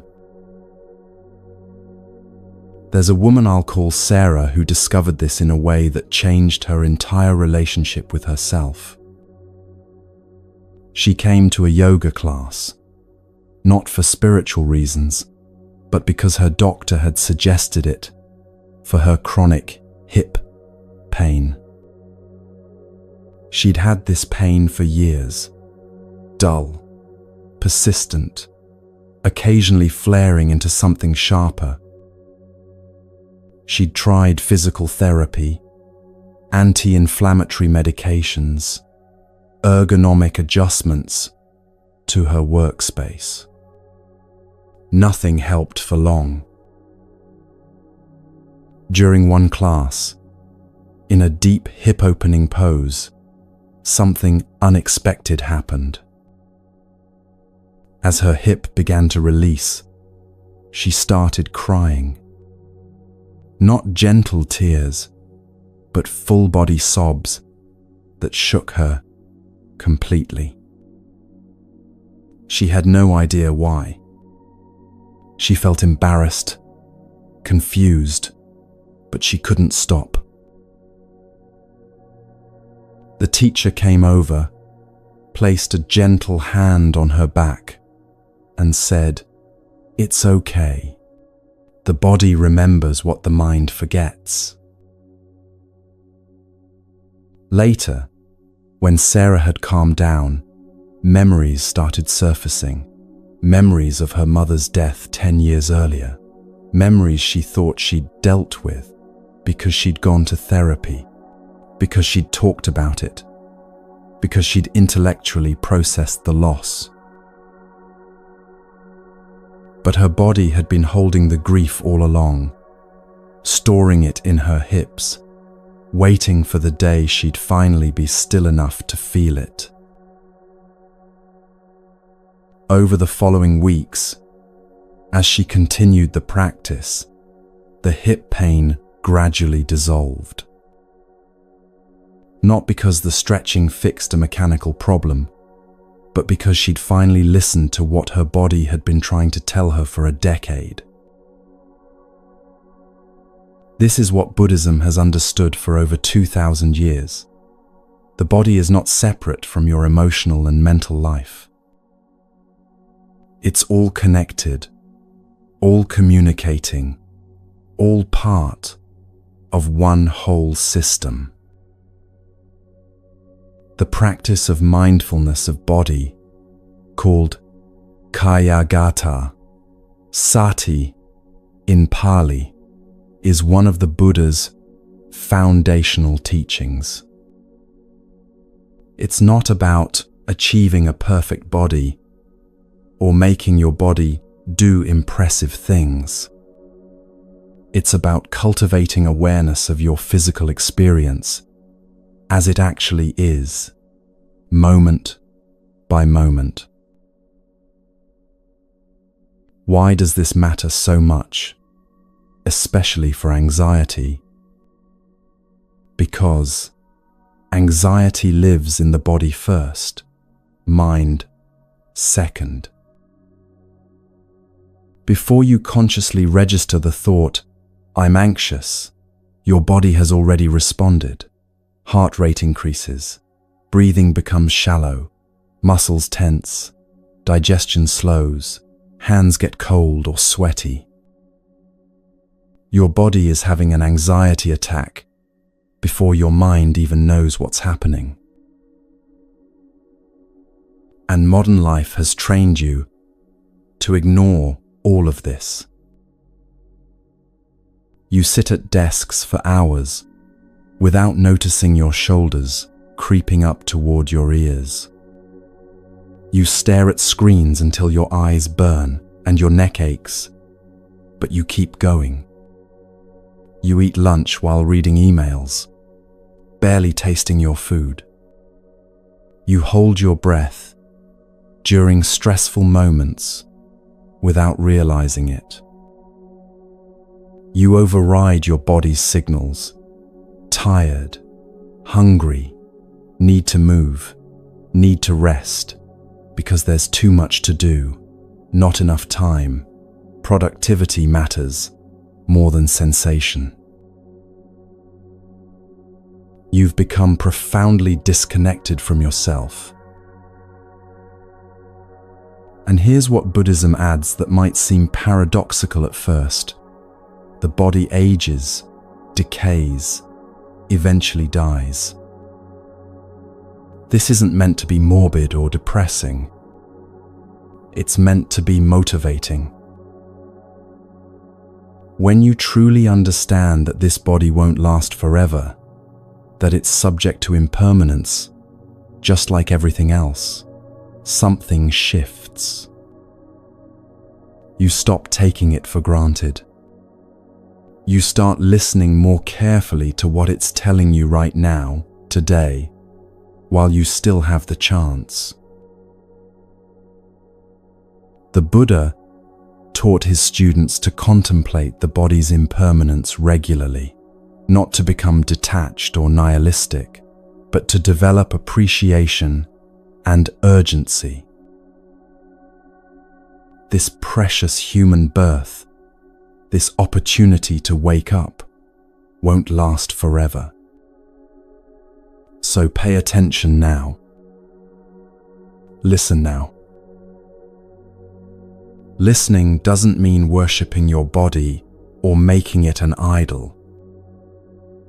It means respecting the messenger, honoring the communication, taking seriously what your body is trying to tell you about your life, your stress levels, your unprocessed emotions, your need for rest or movement or nourishment or release. When your body says, "I'm tired," and you override it with caffeine and determination, you're not being strong. You're being cruel to the only vehicle you have for this lifetime. When your body says, "This hurts," and you numb it with distraction or substances or relentless busyness, you're not solving anything. You're just teaching your body that its messages don't matter, that it has to speak louder next time. But when you start listening, really listening, something beautiful happens. The body begins to trust you. It doesn't have to shout anymore. It can whisper, and you'll hear it. So how do you begin to listen after years of ignoring? You start with something gentle, something that doesn't require you to be flexible or fit or have any special skills.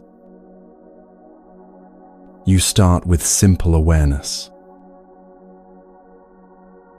Right now, wherever you are, let's do a friendly check-in with your body. This isn't a formal meditation with rules and right ways to do it. This is just you checking in with yourself, the way you might check in with a friend. Start at the top of your head. What do you notice there? Any tension? Any tightness? Any sensation at all? Don't try to change it. Just notice it. Move your awareness to your face, your jaw. Are you clenching? Most people are, and don't even realize it. Let your jaw soften if it wants to. Bring your attention to your shoulders. This is where so many of us hold the weight of the world. Are they up by your ears, tight and braced? Can you let them drop just a little? Just soften the grip. Notice your chest, your breathing. Is it shallow and high, or deep and full? No judgment, just curiosity. Your stomach, your belly. Any tightness there? Any butterflies or knots or heaviness? Your hands.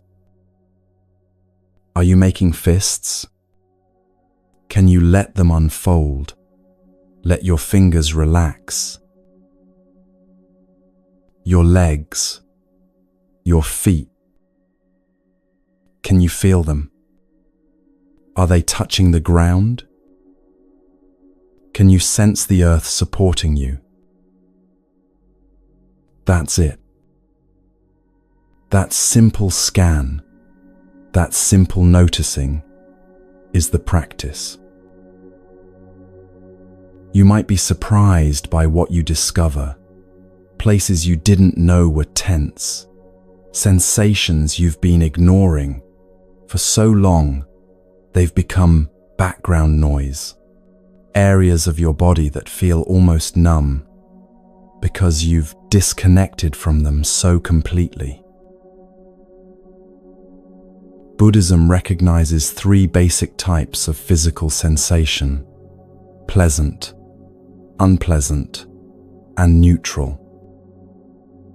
This is part of a practice called Vedananupasana, observing feelings or sensations as they arise. Pleasant sensations, warmth, softness, relaxation, comfort. These are easy to be with, easy to notice. But notice what your mind does with them. It wants to hold on to them, make them last forever, turn them into something permanent. Unpleasant sensations, tension, pain, discomfort, restlessness. These are harder to be with. Your mind wants to push them away immediately, fix them, make them stop. Neutral sensations, everything else, the vast majority of your bodily experience that's neither particularly pleasant nor unpleasant. Your mind tends to ignore these completely, not finding them interesting enough to pay attention to. But here's what's revolutionary. You can be aware of all 3 types without grasping at the pleasant, without pushing away the unpleasant, without ignoring the neutral. You can just notice. Just be with what is. There's a story about a businessman, let's call him James, who attended a silent meditation retreat, mostly because his wife insisted and he couldn't think of a good excuse.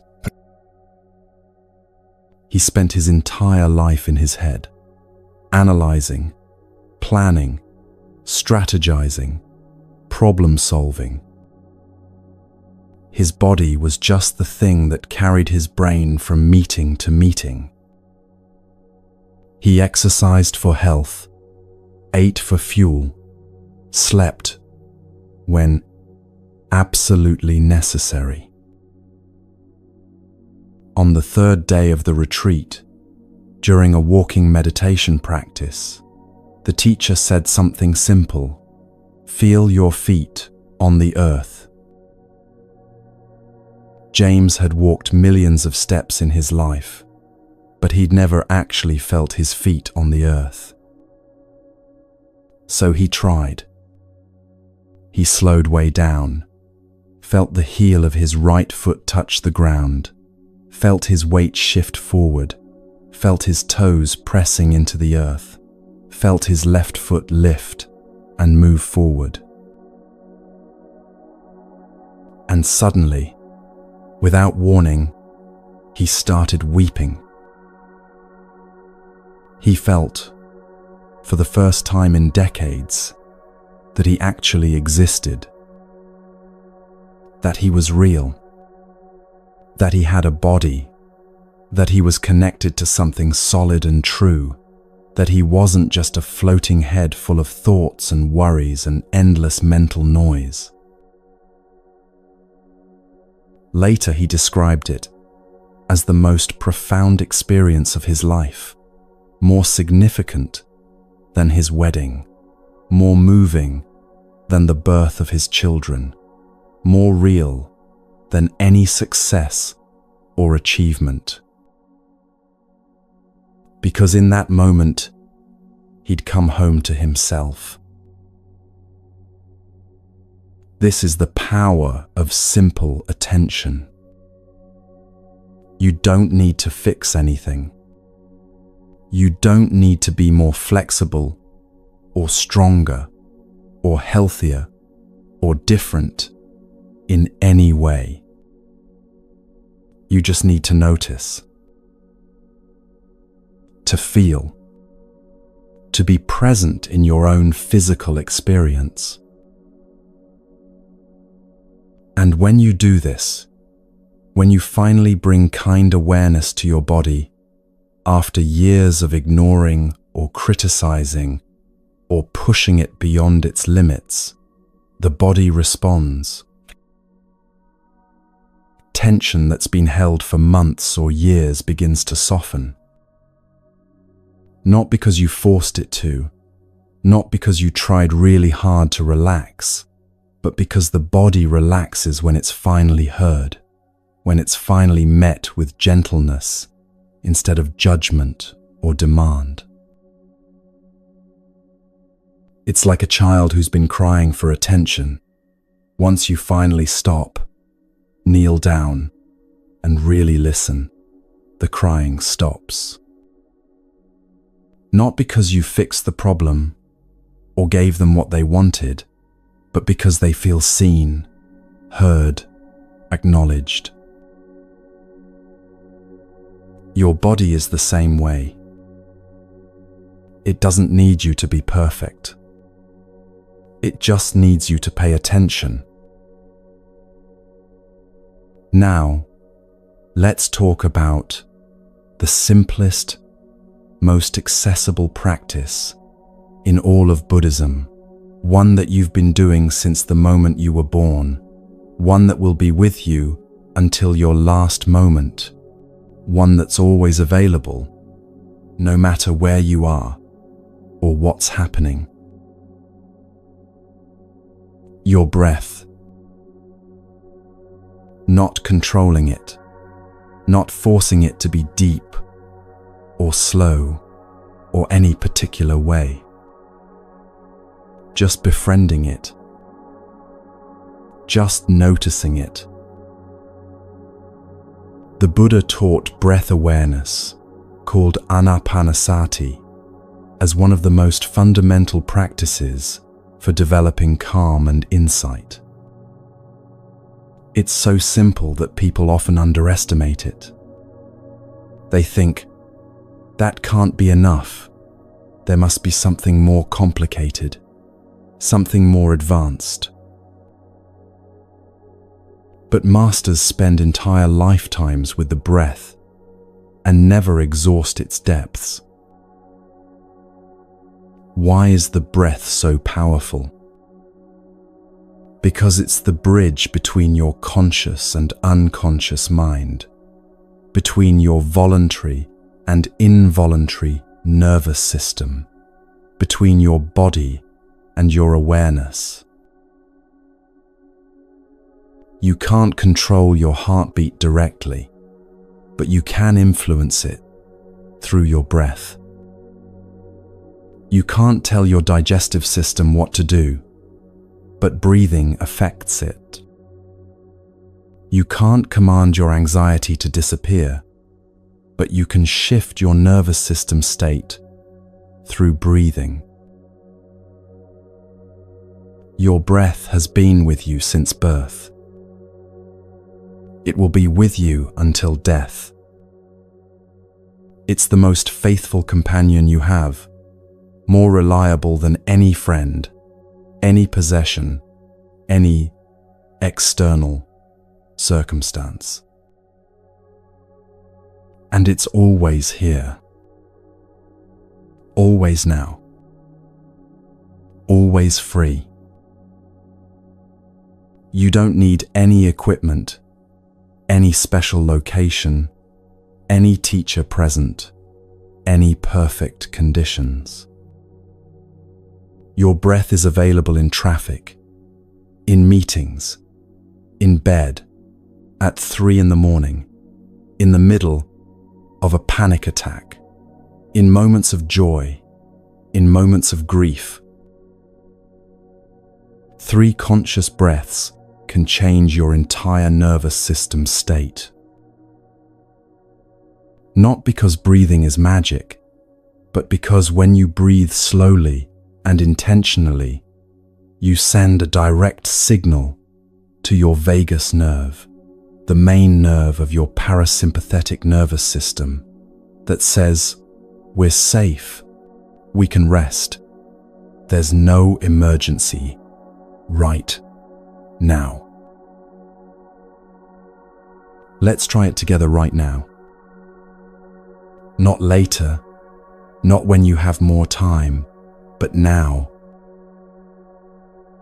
Wherever you are, whatever you're doing, pause for just 3 breaths.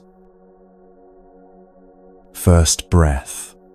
Breathe in slowly through your nose, feeling the air move into your lungs, feeling your belly gently expand. And breathe out through your mouth, letting everything soften, letting the breath carry away any tension you're holding. Second breath, in through your nose again, deeper this time if that feels comfortable, filling your lungs completely. And out through your mouth, slow and steady, like you're gently blowing out a candle. Third breath, one more time, breathing in all the way, feeling yourself expand with the inhale. And releasing fully, letting the exhale be just a bit longer than the inhale, letting your body sink into whatever's supporting it. Notice how you feel now compared to 3 breaths ago. Maybe just slightly different. Maybe a little more present, a little more grounded, a little less caught in the swirl of thoughts. That's the power of breath. Simple, accessible, always available. You don't need to breathe perfectly. You don't need to count to a certain number or hold it for a certain length. You just need to notice it, to be with it, to let it remind you that you're alive right now, in this moment. When anxiety starts building, when thoughts start spinning, when you feel yourself disconnecting from your body and getting lost in your head, come back to your breath. Not as a technique to manipulate your way out of discomfort, but as a way of anchoring yourself in what's real, in what's happening now, in the simple, physical fact of being alive and breathing. The breath is medicine. the simplest medicine, the deepest medicine. And your body, this precious human birth, this temporary vehicle, this messenger that's been trying to talk to you for so long, is waiting for you to come home. You don't need to be more flexible, or more fit, or more anything. You just need to listen, to notice, to feel your feet on the earth and your breath moving in and out, and the sensations arising and passing in each moment. This is the third gate, returning to the body. Not as an escape from the mind, not as a way to avoid your thoughts, but as a way of becoming whole again, integrated, present in the fullness of your human experience. When you live in your head alone, anxiety has endless space to grow, endless room to build its catastrophic scenarios.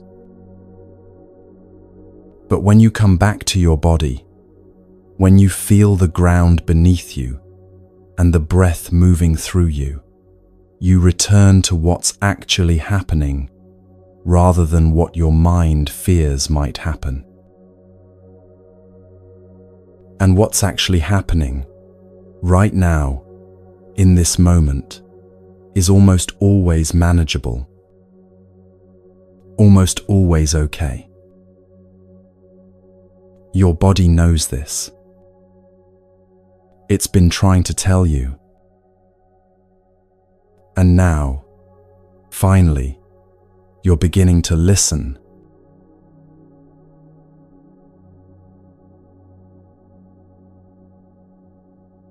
We've walked through 3 gates together, reclaiming time, freeing the mind, returning to the body. And now comes the most important part. Because Buddhist wisdom isn't meant to stay on a meditation cushion or exist only in moments of quiet reflection. It's meant to be lived, breathed, embodied in the middle of your ordinary, messy, beautiful life. This is where theory becomes practice, where understanding becomes transformation. Let's start with something that might seem simple but is actually one of the most radical acts of resistance against modern culture: doing one thing at a time. We live in an era that celebrates multitasking, that treats divided attention as a skill to be proud of. You're expected to answer emails during meetings, scroll through your phone while watching television, eat lunch while working, listen to podcasts while exercising, think about tonight's plans while having this morning's conversation. And we wonder why we're exhausted, why nothing feels satisfying, why we can't remember what we did yesterday, even though we were busy every moment. Here's what nobody tells you: multitasking is violence against presence. Every time you split your attention, you split yourself. You fragment your consciousness into pieces, none of which can fully inhabit any experience. Your body is at the dinner table, but your mind is checking work messages. Your eyes are on your child's face, but your thoughts are rehearsing tomorrow's presentation. You're physically present in 100 places, but genuinely present in none of them. Your mind split equals your life split. And when your life is split, when you're always partially here and partially somewhere else, peace becomes impossible. Because peace requires wholeness, integration, the gathering of your scattered attention back into one focused point.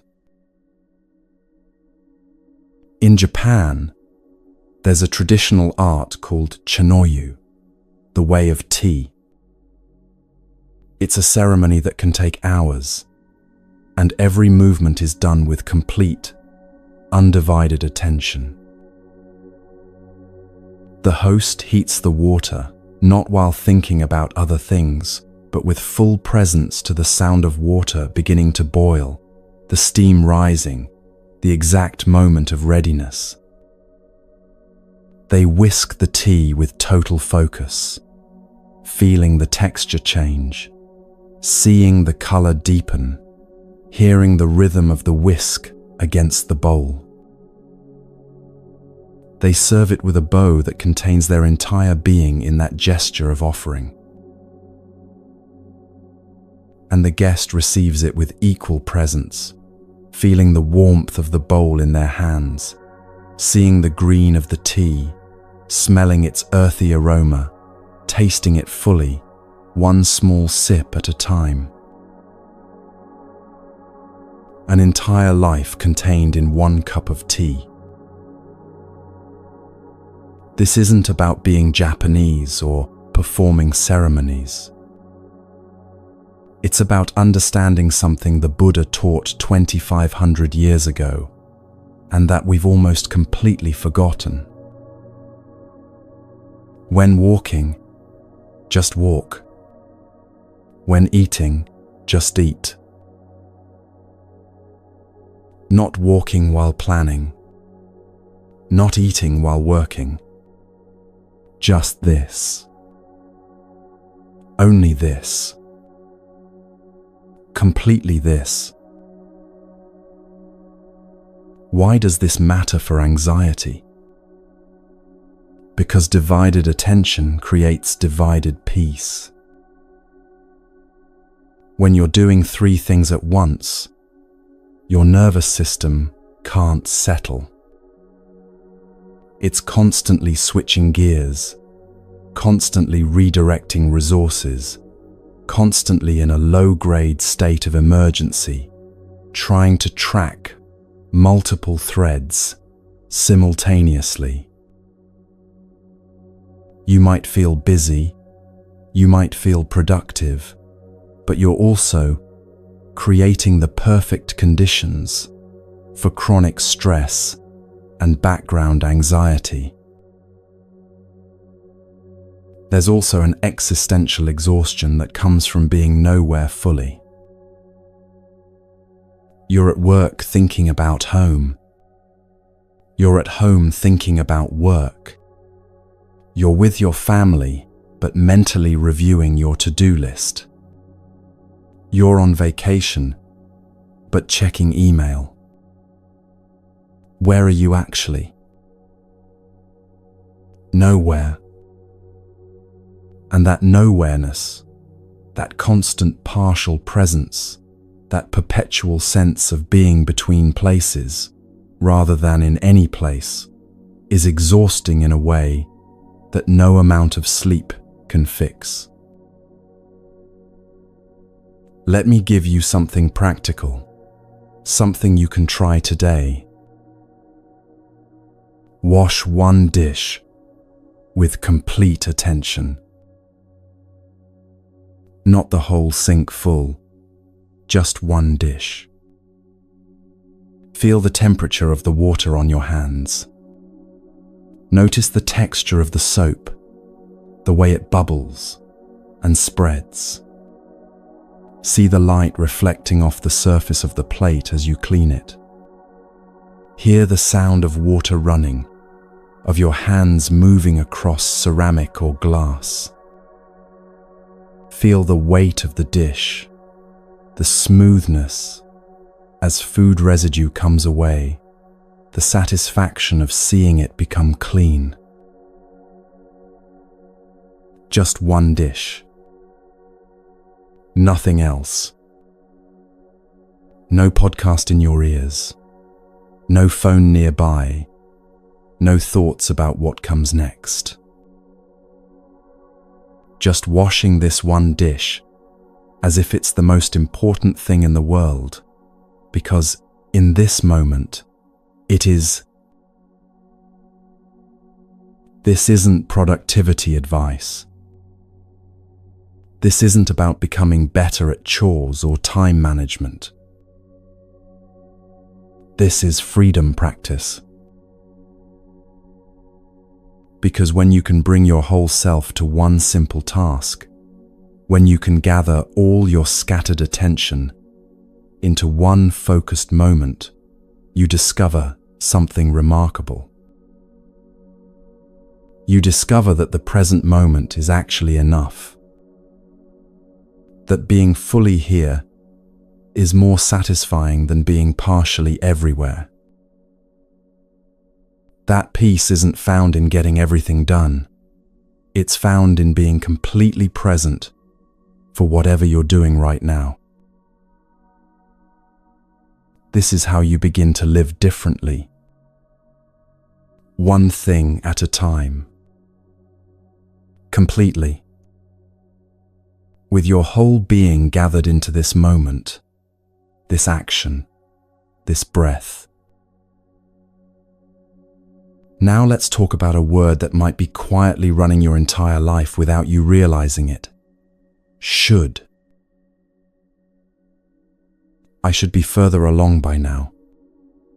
I should be calmer. I should have my life together.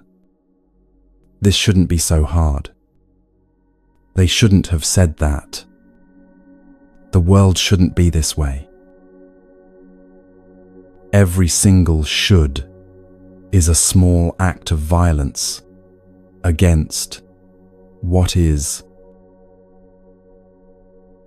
Buddhism has a word for this, tanha, often translated as craving or thirst. But it's deeper than wanting things. It's the fundamental orientation of wanting reality to be different than it is right now. Wanting the pleasant to stay forever, wanting the unpleasant to leave immediately, wanting the neutral to become interesting. And should is how Tanha speaks in your mind. Every should creates a war with reality.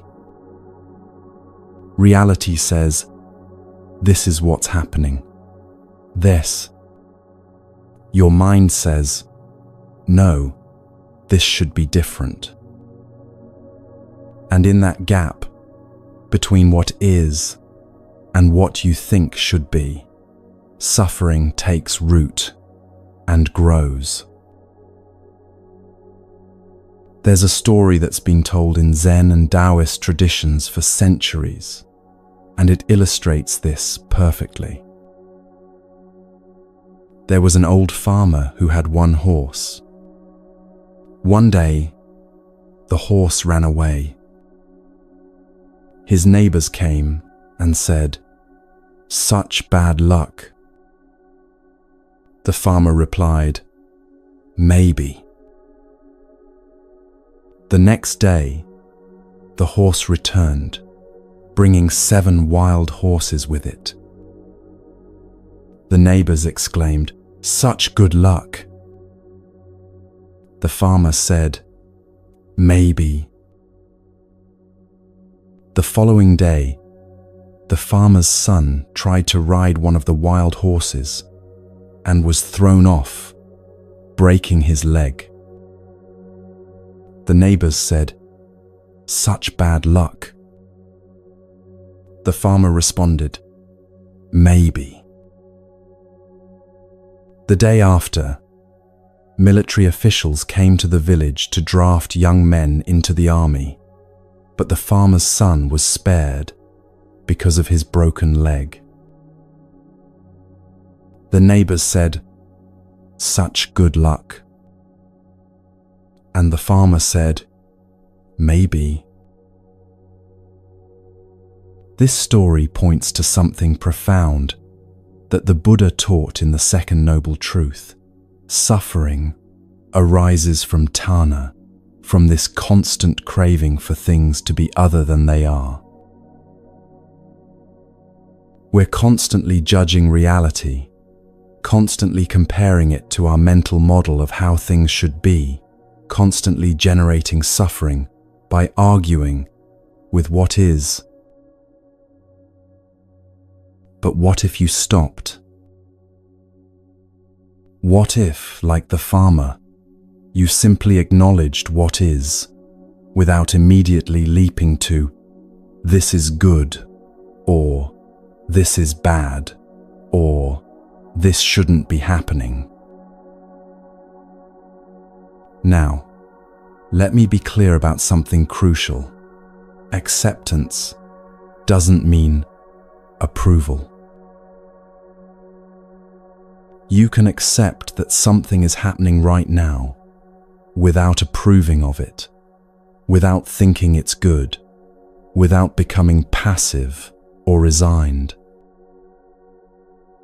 Acceptance is simply acknowledging reality as it actually is in this moment, not as you wish it were, not as it should be, not as it might become, but as it is, right now. Buddhism calls this yathabhuta jnana dassana, seeing things as they really are. Not through the filter of your preferences, not through the lens of your fears, not colored by your judgments, just seeing what is. And here's the paradox.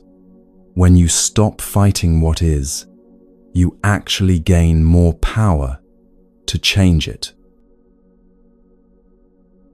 Think about it this way.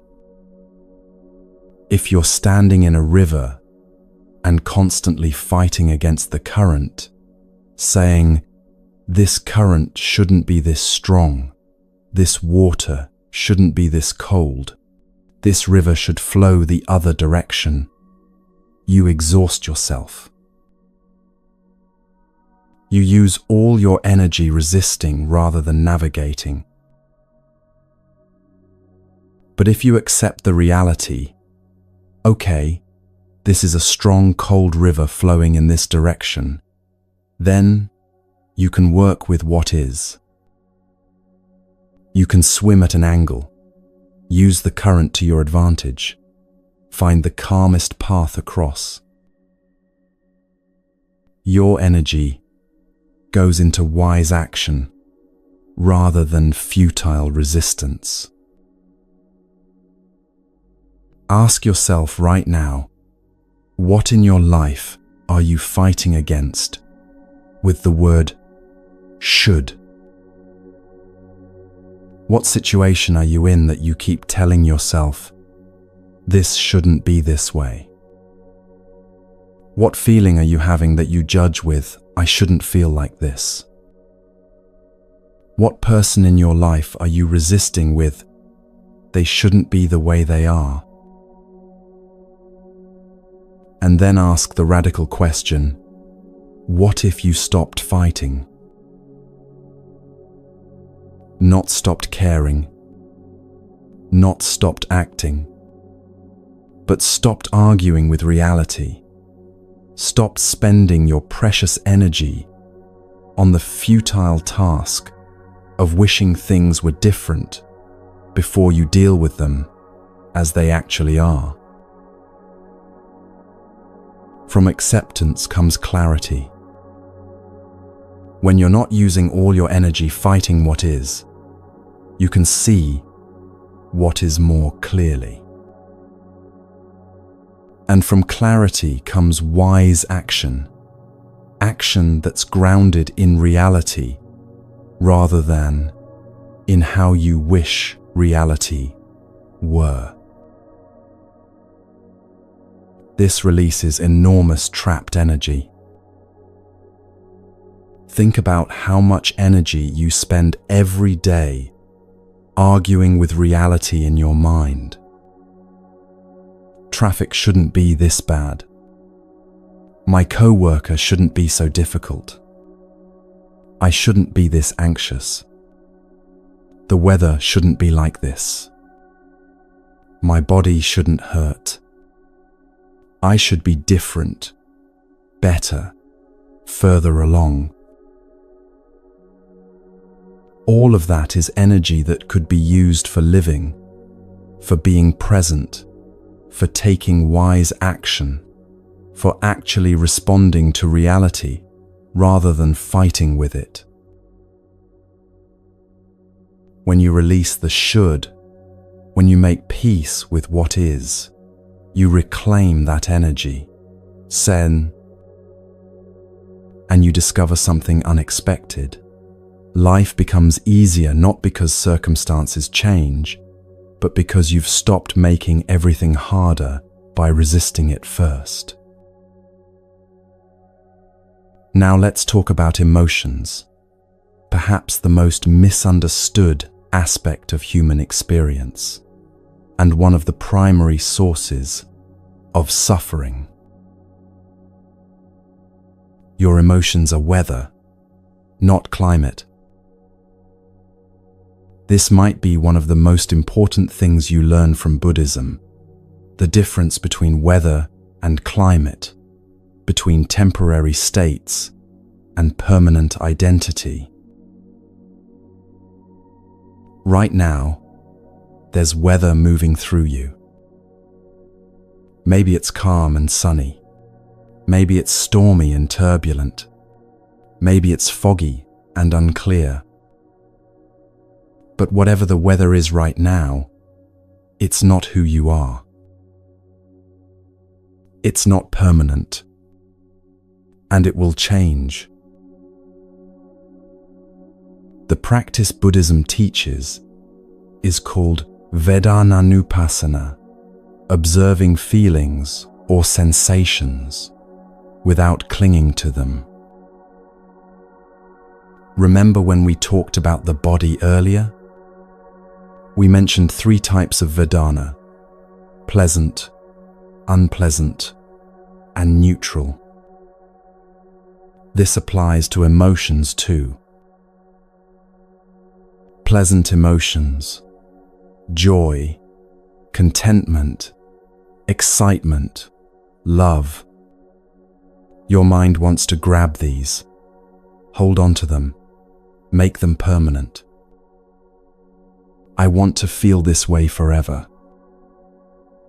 And when they start to fade, because they always do, you suffer from the loss, from the grasping, from trying to keep something that was never meant to stay. Unpleasant emotions, sadness, anger, fear, anxiety, grief. Your mind wants to push these away immediately, resist them, make them stop. I shouldn't feel this way. This is terrible. I need to fix this right now. And that resistance, that pushing away, often makes the emotion intensify and last longer than it would have if you'd simply allowed it to be there and pass. Neutral emotions, that baseline state when nothing particularly intense is happening. Your mind finds this boring, unsatisfying, and immediately starts seeking something more interesting, creating drama or worry just to have something to feel. This is how suffering is created around emotions, not by the emotions themselves, but by your relationship to them. The clinging, the aversion, the denial that they're impermanent. But what if you could feel all your emotions without becoming them? What if you could experience anger without being an angry person? Feel sadness without believing you're a sad person? Experience anxiety without identifying as an anxious person? There's a story about a Zen monk who was known for his equanimity, his unshakable peace. One day, a student saw him arguing with another monk, clearly frustrated, voice raised, face flushed. Later, the student approached him confused. "Master, I thought you never got angry, but today I saw you arguing, clearly upset." The monk smiled. "I did feel anger, yes. Anger arose, moved through me, and passed. But I am not anger. I am the space in which anger can appear and disappear. The anger came like weather comes. I didn't invite it. I didn't fight it. I didn't become it. I let it move through me like wind moves through trees." This is the practice, not suppressing emotions, not pretending you don't feel what you feel, but also not identifying with emotions as if they define you. I notice sadness is very different from "I am sad." I notice anxiety is very different from "I am anxious." That difference might seem subtle, but it's the difference between freedom and imprisonment. When you say, "I am sad," you've identified your entire being with that emotion. You've become it.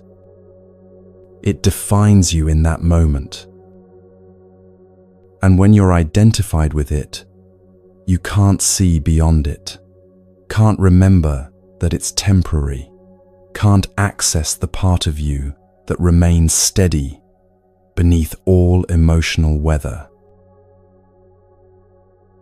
But when you say, "I notice sadness," you've created space. You're acknowledging the emotion without becoming it. You're the observer, the witness, the awareness in which sadness can appear without consuming your entire identity. You're the ocean, not the waves. The ocean is vast, deep, powerful. Waves rise and fall on its surface, sometimes gentle ripples, sometimes massive swells, sometimes crashing breakers. But the ocean itself, the depth of it, remains unchanged by the surface weather. You are like that ocean.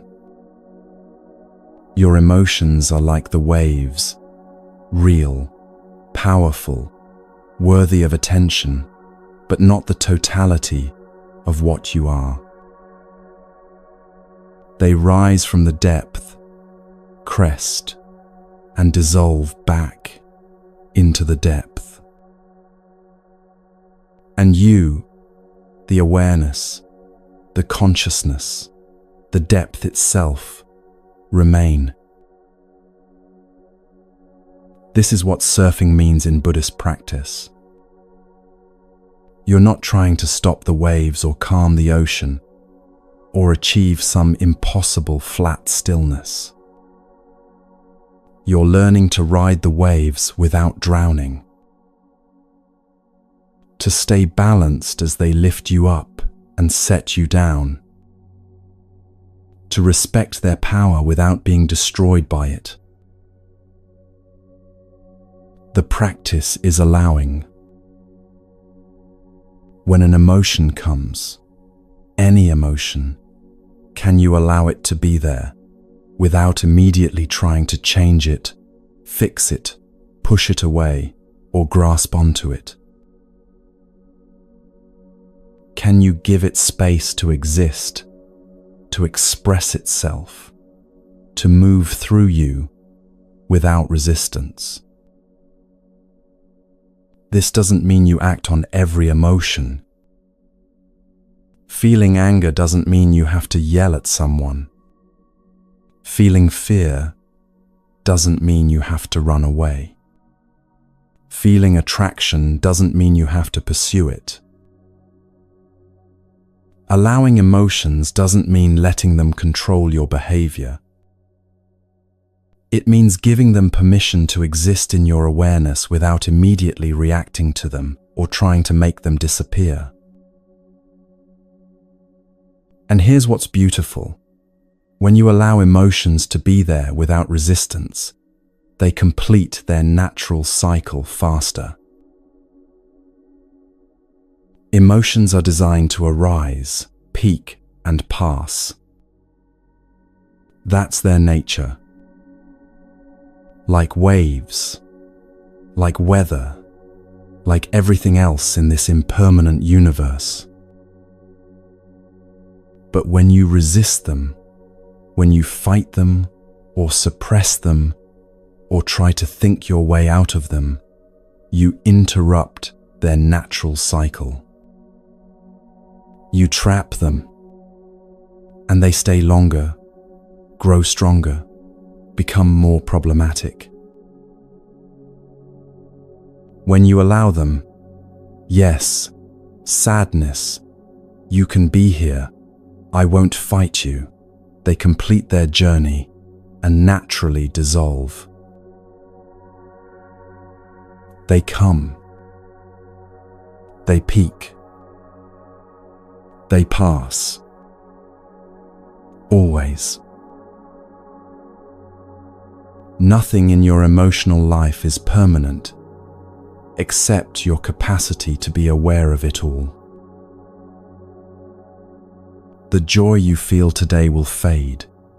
Enjoy it while it's here, but don't cling to it as if it defines your worth or determines your future happiness.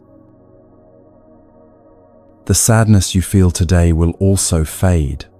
Honor it, feel it, let it teach you what it has to teach, but don't believe it will last forever or that it defines who you are. This is how you live with your emotions without being ruled by them. This is how you feel everything without being destroyed by anything. This is how you remain human, fully feeling, fully alive, without losing yourself in the storm. The weather changes. Always. But you remain. And in that remaining, in that steady awareness that holds all emotions without being defined by any of them, you find a peace that doesn't depend on circumstances, a stability that exists beneath the surface turbulence, a freedom that was there all along, waiting for you to recognize it. You're not your emotions. You're not your thoughts. You're not the weather. You're the vast, spacious, unchanging awareness in which all of this appears and disappears, arises and passes, comes and goes, like waves on an infinite ocean. And that awareness, that is who you really are.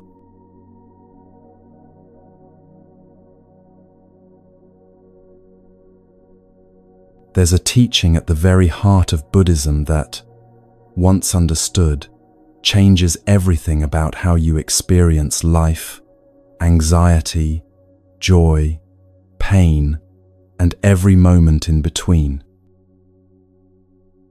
It's called anicca, impermanence. Nothing lasts.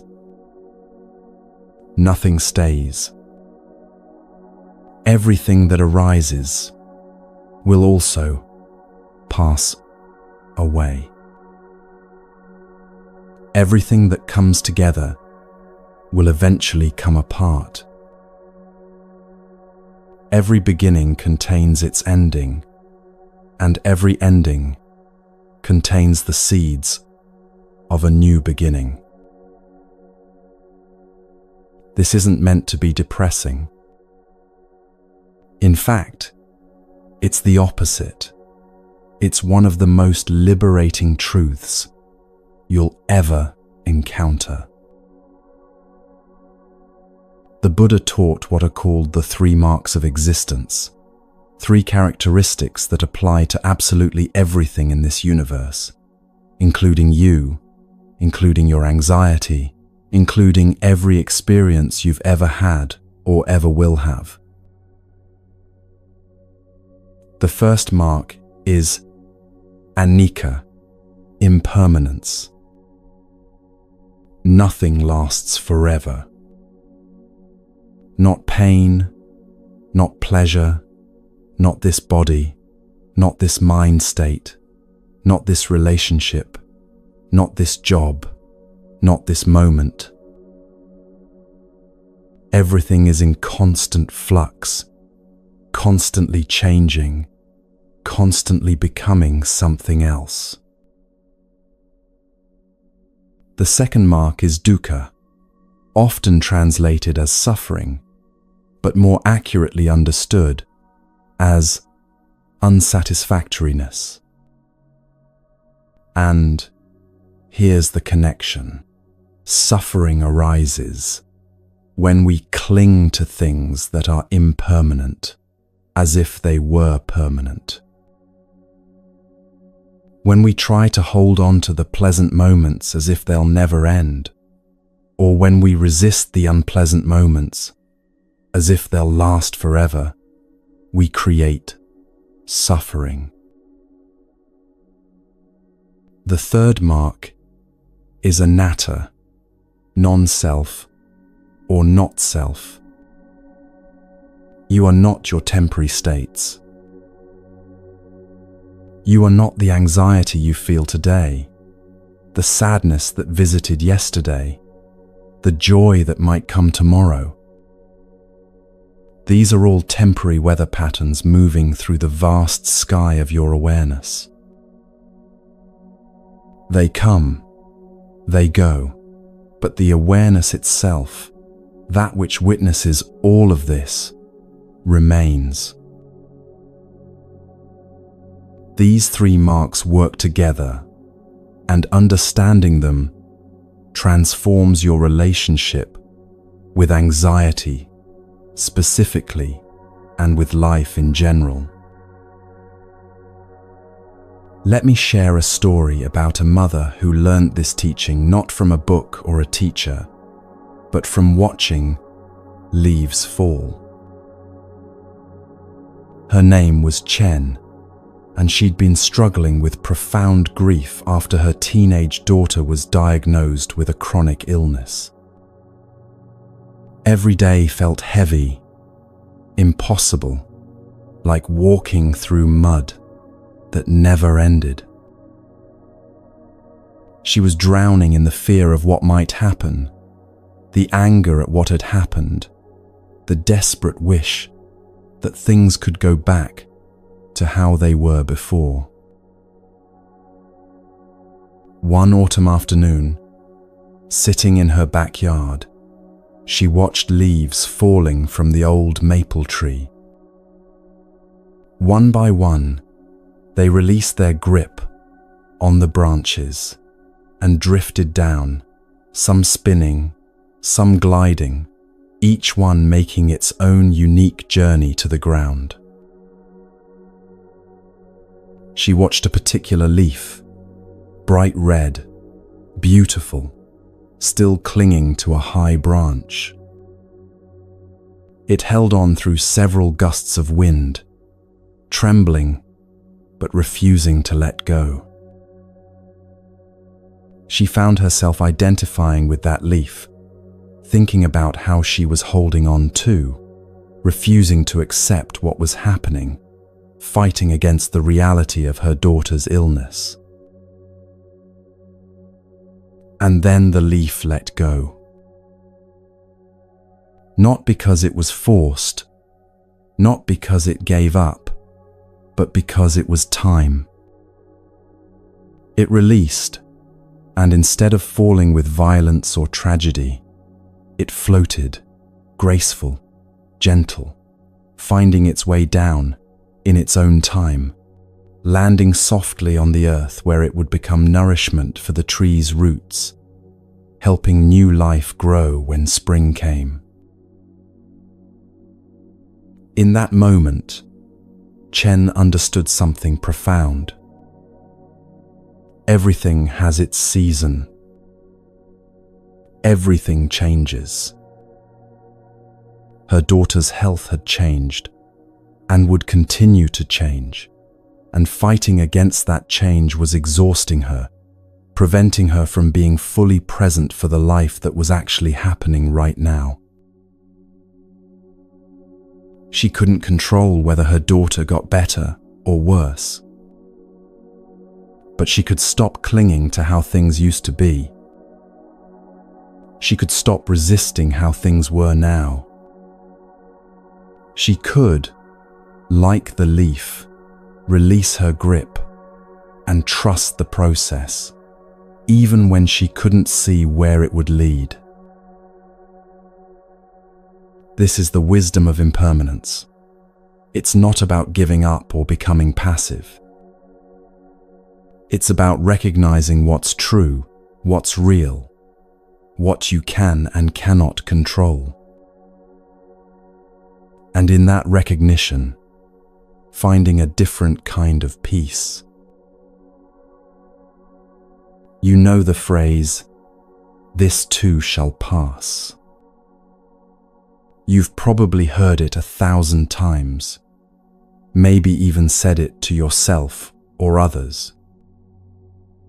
But have you really felt its truth? This too shall pass.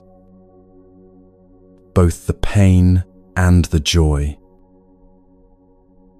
That's the part people often miss. They think of impermanence only when they're suffering, as a comfort. This won't last forever. But impermanence applies to everything equally. The anxiety you're feeling right now, it will pass. The joy you felt last week, that passed too. The love you're experiencing today, its current form will change. The anger, the peace, the confusion, the clarity, all of it is temporary. All of it is weather moving through. And here's where it gets interesting. When you truly understand this, when you feel it in your bones, you stop clinging so desperately to the good and resisting so violently against the bad. The anxiety of holding on is exhausting. Trying to make the pleasant moments last forever, trying to prevent the unpleasant moments from arriving, trying to control the uncontrollable. This is where so much of your suffering comes from.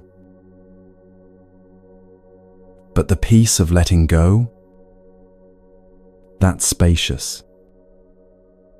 That's relief. When you stop trying to freeze time around the good moments and stop trying to fast forward through the difficult ones, you can finally be present for your actual life as it unfolds, moment by moment, breath by breath. Why is impermanence liberation rather than sadness? Because it means nothing is stuck. Your current circumstances aren't permanent. Your current emotional state isn't permanent. Your current limitations aren't permanent. Even your anxiety, the thing that might feel like it's been with you forever and will never leave, even that is subject to change, is changing right now as you listen to these words. You've survived 100% of your worst days. Think about that for a moment. Every time you thought, "I can't handle this," you did. Every time you believed, "This will never end," it did. Every time you felt certain you wouldn't make it through, you made it through anyway. Not because you're superhuman, but because impermanence is a law of nature. Things change. Pain changes. Circumstances change. You change. Take a moment now and remember a time you thought would never end. Maybe it was heartbreak that felt like it would kill you. Maybe it was a job situation that seemed impossible to escape. Maybe it was a period of depression or anxiety that felt endless, like drowning in dark water with no surface in sight. And yet, here you are. That moment passed. That period ended. Somehow, even though you couldn't see how at the time, you moved through it and came out the other side. This isn't to minimize what you went through or what you might be going through now. Pain is real. Difficulty is real. But so is impermanence. And when you remember that every difficult period in your past eventually passed, it becomes a little easier to trust that this current difficulty will pass too. Not because you forced it to, not because you were strong enough or positive enough, but because change is the nature of things. The river keeps flowing. The seasons keep turning. The breath keeps moving in and out. And your experience keeps shifting, evolving, becoming something new, moment after moment after moment. This understanding, truly feeling it, not just intellectually knowing it, this is what allows you to hold your experiences more lightly. You can feel anxiety without believing it's a permanent condition. You can feel sadness without identifying as a sad person. You can experience difficulty without concluding that your whole life is difficult. Everything is temporary. Everything passes. And that's not a tragedy. It's the greatest relief you'll ever encounter. Now here's where this teaching becomes even more profound, more precious, more relevant to how you actually live your life. If everything is impermanent, if nothing lasts, if this moment will never come again in exactly this way, doesn't that make each moment, infinitely valuable. Impermanence isn't just about relief from pain. It's about waking up to the preciousness of now. When you know time is limited, when you truly feel that this conversation, this breath, this sunset, this embrace will never happen again in exactly this way, presence becomes natural. Not forced, not performed, but natural.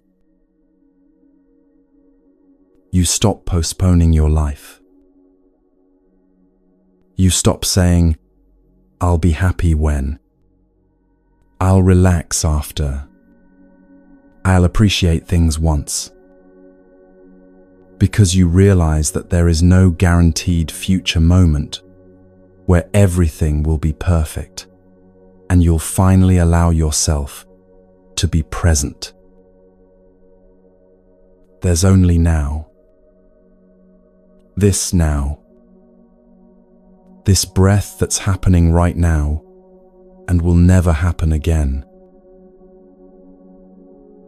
There's a beautiful Zen story about this that has stayed with me for years. An elderly grandmother was dying, and her family gathered around her bed, crying, holding her hands, devastated at the thought of losing her. In her final days, the hospice worker asked if there was anything she wanted, anything that would bring her comfort. The grandmother smiled and said, "I would like a cup of green tea." So they brought her tea, helped her sit up, placed the warm cup in her trembling hands. And she drank it so slowly, so completely, savoring every sip as if it contained the entire universe. Afterwards, she set down the cup, looked at her family with clear, peaceful eyes and said, "That was the best cup of tea I ever had." Her daughter asked, "Why was it so special?" And the grandmother replied, "Because I knew it was my last. So I really tasted it." This isn't morbid, it's awake. The grandmother wasn't depressed by the knowledge of her impending death. She was awakened by it. It made her present for the tea in a way she might never have been otherwise. You don't have to be dying to live this way. You just have to remember that everything is dying, everything is temporary, including you, including this moment, including the people you love, and the life you're living right now. Each conversation is unrepeatable.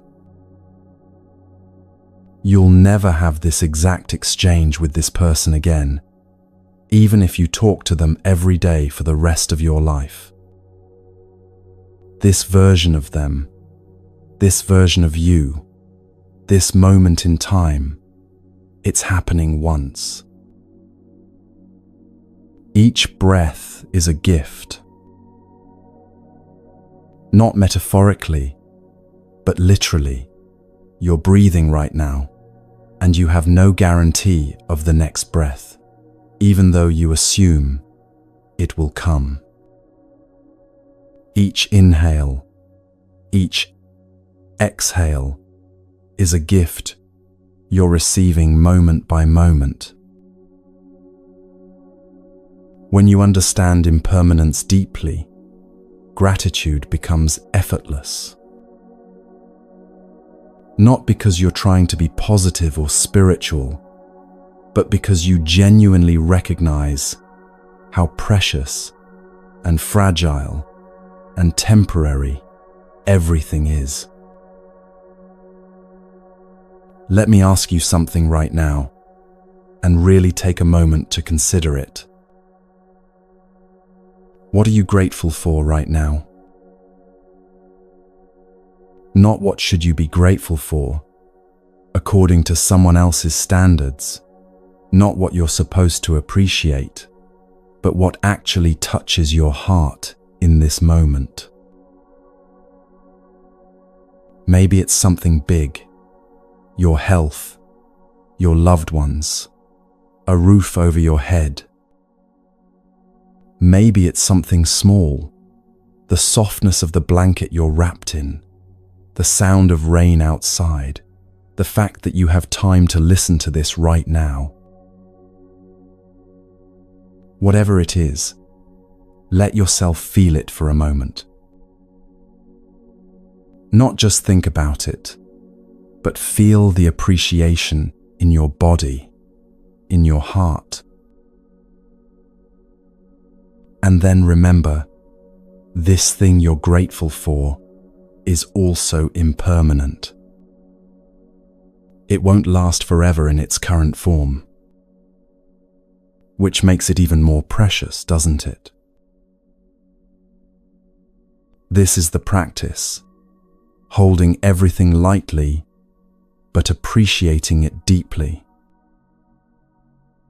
Knowing it will change while loving it as it is. Not clinging out of fear of loss, but cherishing because of the reality of loss. This moment, exactly as it is, will never come again. Read that again, slower.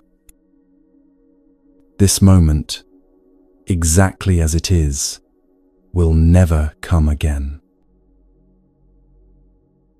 Not this configuration of light and sound and sensation. Not this particular thought or feeling. Not this version of you listening to these words. Life is constantly creating new moments, and each one is absolutely unique, absolutely unrepeatable, absolutely precious, precisely because it's temporary. So what do you do with this understanding? How do you live with the knowledge of impermanence? You soften.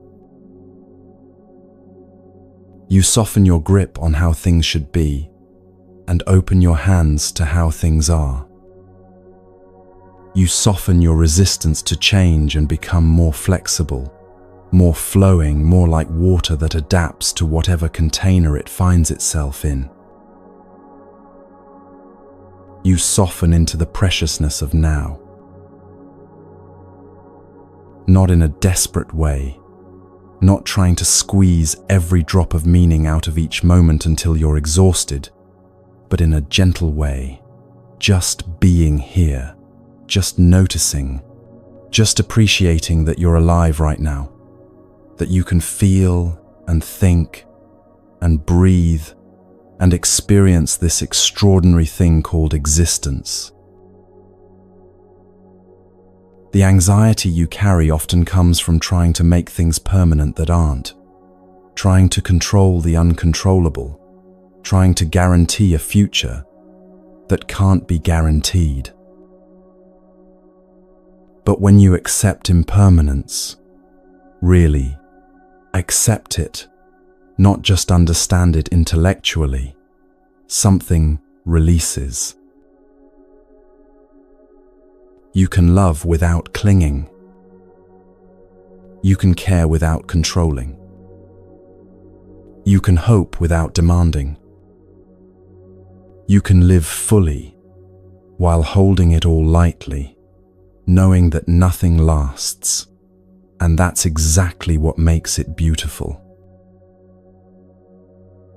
The cherry blossoms are treasured in Japan not despite their brief bloom, but because of it. They last only a week or two, and people gather from all over to witness them, to sit beneath them, to appreciate their fleeting beauty. If cherry blossoms bloomed year-round, would anyone notice them? Would anyone plan trips to see them, write poems about them, weep at their beauty? It's the impermanence that makes them precious. And your life is the same. These days, these hours, these moments with the people you love, these experiences you're having right now, they're precious precisely because they won't last forever. So what are you waiting for? What appreciation are you postponing until later? What presents are you delaying until circumstances are perfect? What love are you holding back until you're sure? Later might not come. Perfect might never arrive. Certainty doesn't exist. But now is here. Imperfect, uncertain, temporary, absolutely precious now is here. And you have a choice in this moment and in every moment to be fully here for it, or to continue postponing your life until some imaginary future moment when everything aligns just right. The wisdom of impermanence teaches you that the time to live is now. Not because you might die tomorrow, but because this moment is the only one that actually exists.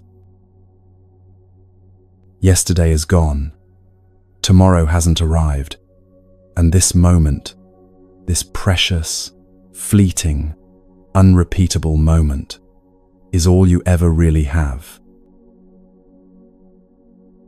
So take a breath. A full, conscious, appreciative breath. Feel the air moving in. Feel it moving out. Feel yourself here, alive, present. This breath will never happen again. This version of you will never exist again. This moment of awareness is completely unique in the history of the universe. That's not pressure. That's not meant to make you anxious about missing out or doing it wrong. It's an invitation to wake up,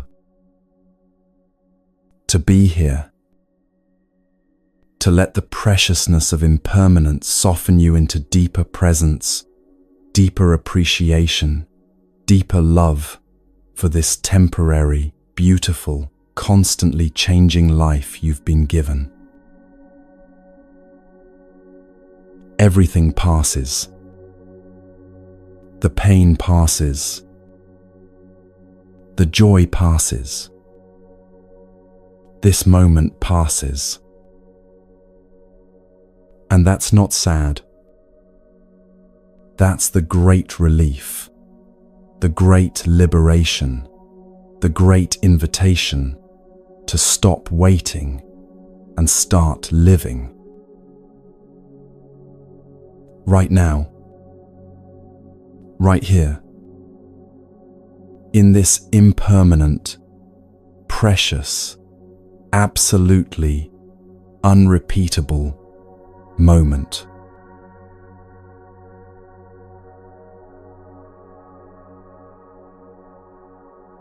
You don't need a mountaintop.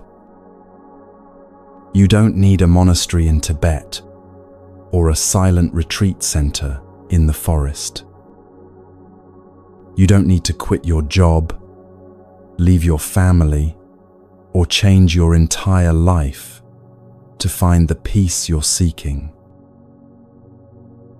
What you need is much simpler, much more accessible, and much more powerful than you might think. You need to learn how to create micro moments of sanctuary right where you are, in the parking lot, before work, at your kitchen sink, in the 60 seconds between meetings, in the pause before you open the door to your home. These tiny moments of intentional silence, these brief returns to stillness, these sacred pauses in the middle of ordinary life, this is where your practice actually lives. Not in some idealized future when you have more time, but right here, right now, in the cracks and crevices of your regular day. Buddhism calls the practice of calming the mind samatha, and while people often think of it as formal meditation, sitting cross-legged on a cushion for hours, the real practice is bringing that quality of calm into your everyday life. Samatha in the supermarket line. Samatha while washing your hands. Samatha in the elevator, in traffic, in the waiting room. Sacred pauses are exactly what they sound like. Deliberate, conscious moments where you stop the momentum of doing and simply be. Before you eat, pause for 5 seconds. Look at your food. Take one breath. Arrive at the table before taking the first bite. Before a meeting, pause in the doorway. Feel your feet on the ground. Take one conscious breath. Let the previous moment release before entering the next one. Before sleep, pause at the edge of your bed. Instead of collapsing into unconsciousness or scrolling through your phone, sit for just 30 seconds. Acknowledge the day that's ending. Take 3 full breaths. These aren't complicated practices.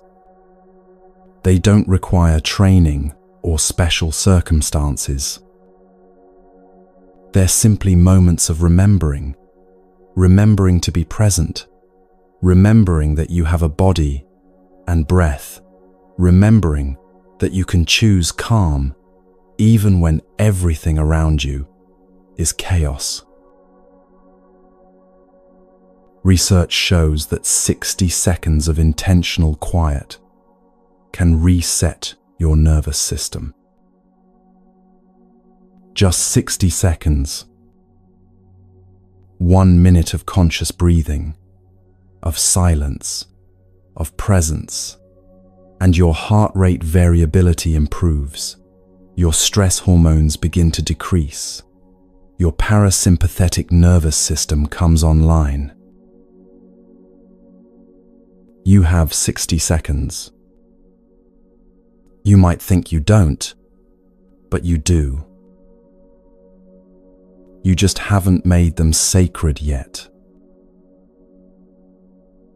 Let me tell you about Maya, a corporate lawyer who discovered this practice not through spiritual seeking, but through sheer desperation. She was working 80-hour weeks, handling high-stakes litigation, barely sleeping, living on coffee and adrenaline. Her anxiety had reached a point where she was having panic attacks in the bathroom at work, her hands shaking during depositions, her mind racing so fast she couldn't track conversations anymore. One morning, sitting in her car in the parking garage before work, she realized she couldn't get out. Not physically, she wasn't paralyzed, but mentally and emotionally, she couldn't face walking into that building, couldn't face another day of the relentless pressure. So she just sat there. And in that sitting, in that moment of not doing forced upon her by overwhelm, something shifted. She took a breath. Not a deep, dramatic breath, just a normal one, but she noticed it. And then another, and another. For 5 minutes, she just breathed in her car, not trying to fix anything, not planning her day, not rehearsing arguments or reviewing emails, just breathing, just being, just sitting in the stillness before the storm. And when she finally walked into work, something was different. She felt more grounded, more present, less like she was already drowning before the day even began. So she started doing it intentionally. Every morning, before getting out of her car, she'd sit for 5 minutes. Just breathing, just being, creating a tiny sanctuary in the front seat of her Honda before entering the chaos of her day. Then she added another pause, 60 seconds before lunch, sitting at her desk with her eyes closed, just breathing, letting the morning release before the afternoon began. Then another 30 seconds before walking into her apartment at night, standing outside her door, breathing, letting work fall away before crossing the threshold into her home life. These micro moments, never more than 5 minutes, usually just 60 seconds, began changing her entire experience of life. Not because they eliminated stress or made her job easier, but because they gave her places to land, moments to reset, sacred pauses where she could remember who she was beneath all the doing and performing and achieving. Within 3 months, her panic attacks had stopped. Not because she'd changed jobs or circumstances, but because she'd changed her relationship to those circumstances. She'd created sanctuary not by escaping her life, but by bringing moments of stillness into the middle of it. You can do this too. Starting today. Choose one transition in your day, one moment where you move from one thing to another. Waking to getting out of bed, arriving at work to entering the building, finishing work to starting dinner, turning off the light to closing your eyes for sleep. And in that transition, pause. Just for 30 seconds, just for 3 breaths, create a micro moment of sanctuary.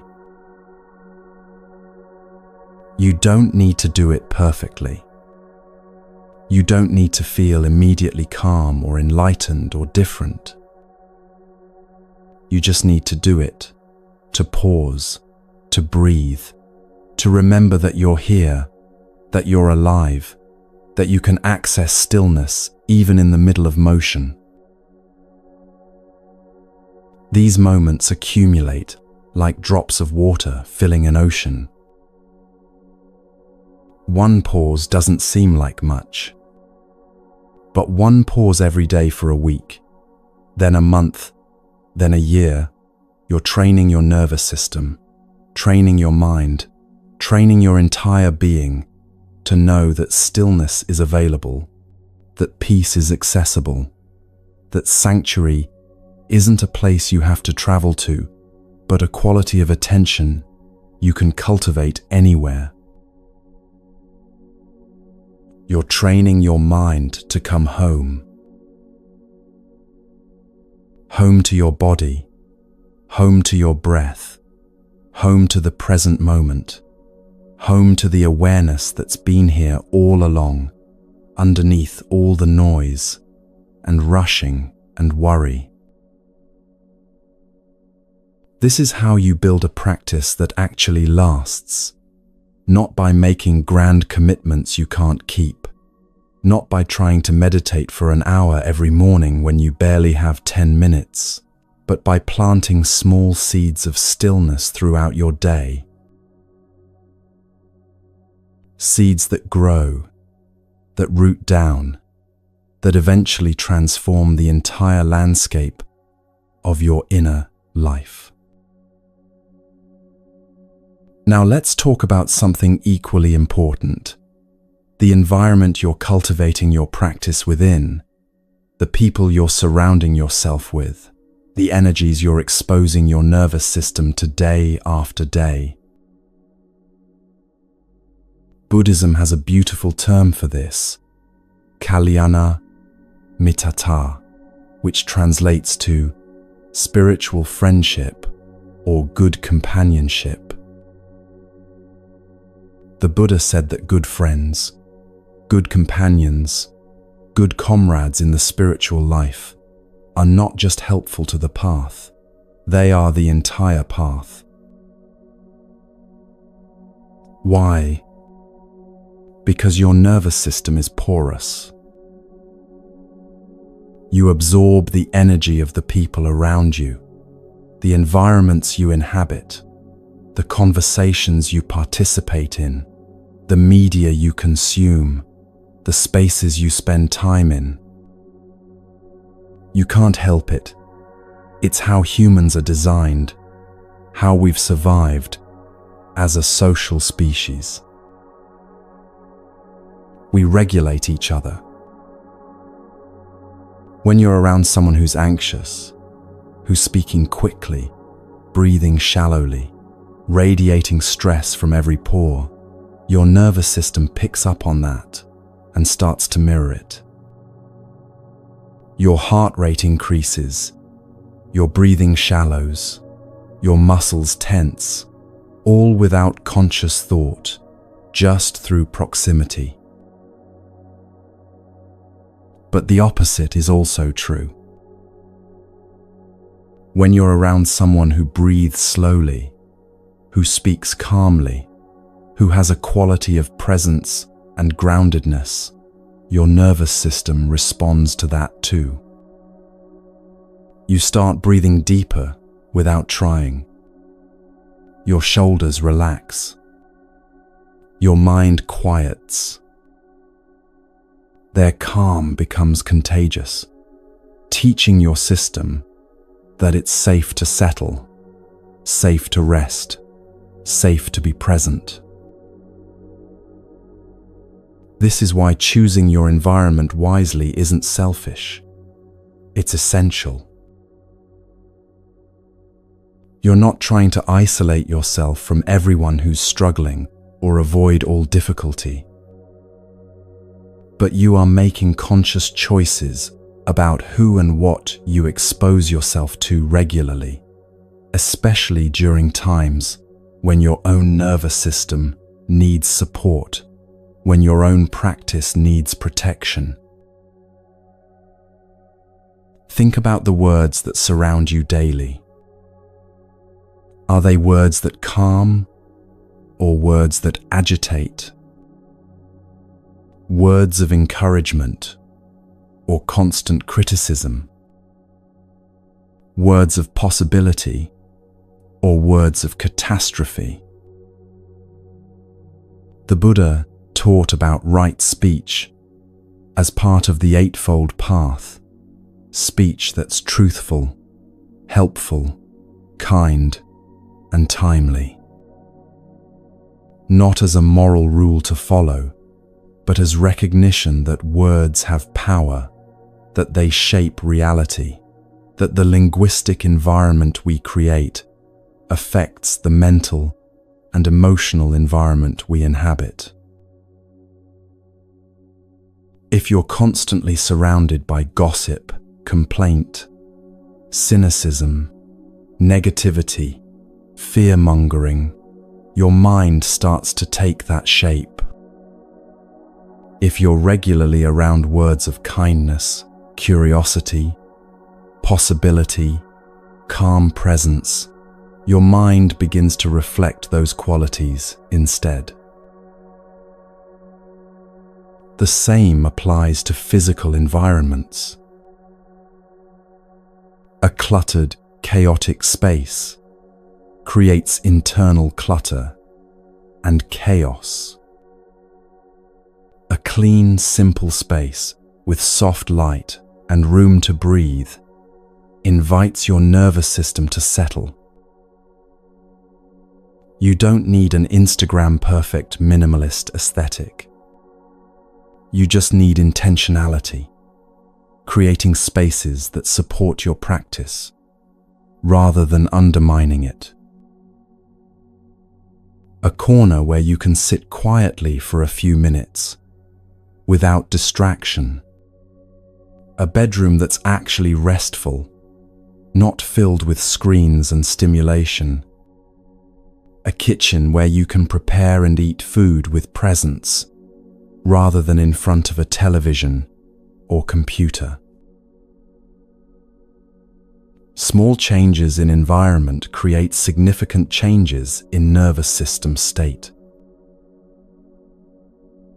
There's a story about a monk named Ajahn Chah, who was known for his wisdom and peace.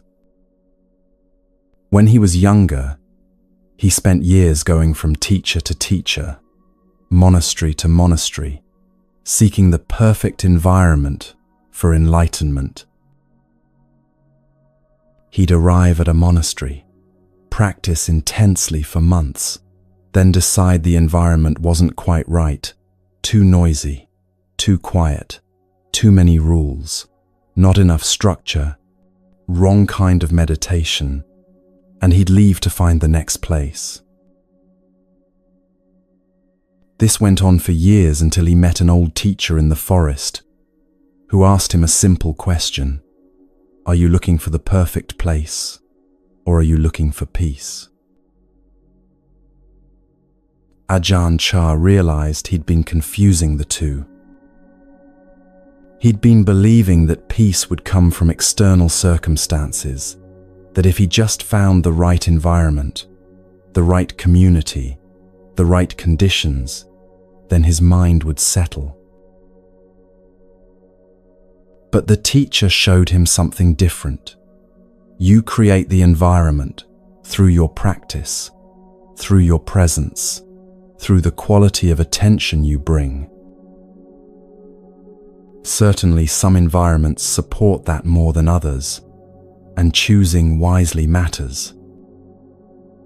But no external environment will give you what you haven't cultivated internally. So Ajahn Chah stopped seeking the perfect monastery and instead committed to one place, one community, one practice. He chose his companions carefully, people who were sincere, who practiced with dedication, who supported each other's growth, rather than feeding each other's drama. He cultivated right speech, right environment, right companionship, not as rules, but as recognition that these things matter. And in that intentional curation, in that wise choosing, his practice deepened in ways it never had, when he was constantly seeking better conditions elsewhere. You can do the same. Not by abandoning everyone in your life who's struggling, but by being intentional about who you spend your most vulnerable time with. What voices you allow into your head, first thing in the morning and last thing at night.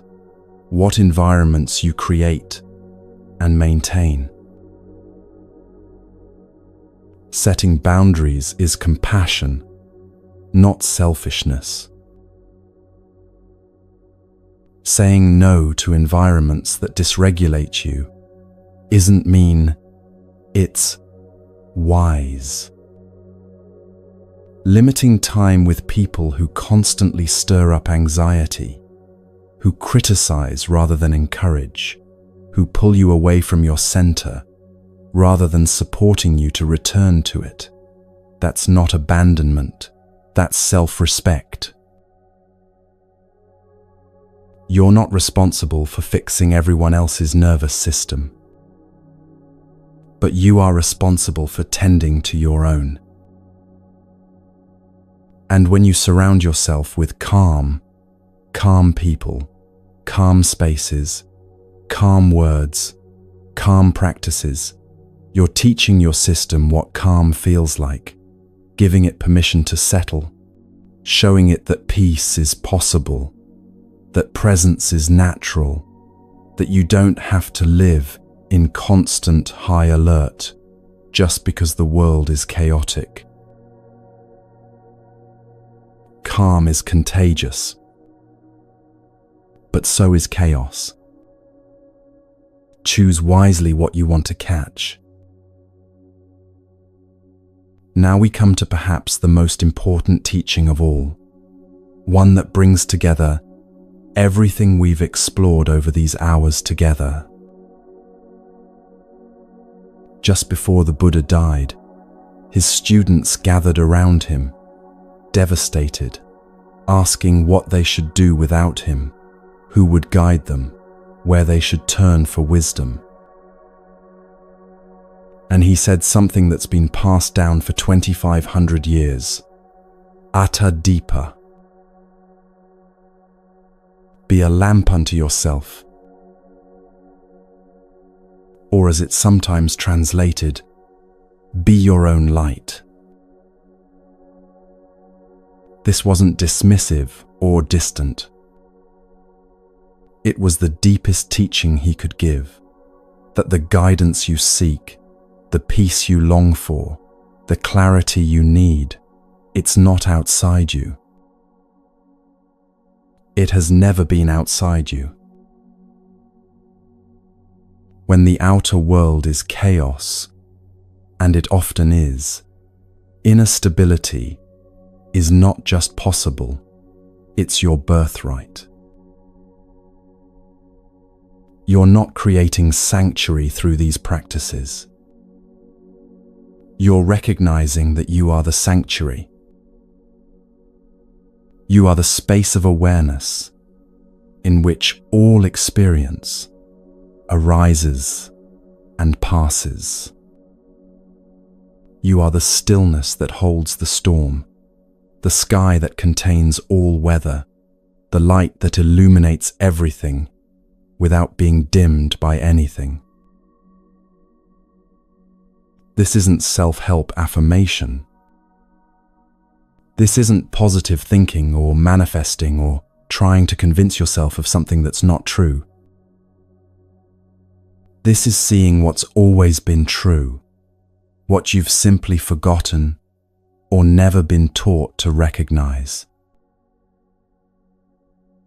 You are not the storm of thoughts swirling through your mind. You are the awareness that can observe the storm. You are not the waves of emotion rising and falling. You are the ocean depth that remains steady beneath the surface turbulence. You are not the anxiety or fear or worry that visits. You are the space that can hold all of it without being destroyed by any of it. Take a moment and feel into this.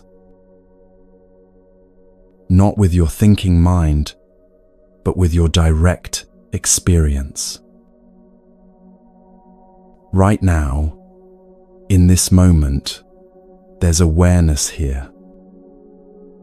Awareness of these words, awareness of your body, awareness of sounds around you, awareness of breath, awareness of whatever emotions or thoughts are present.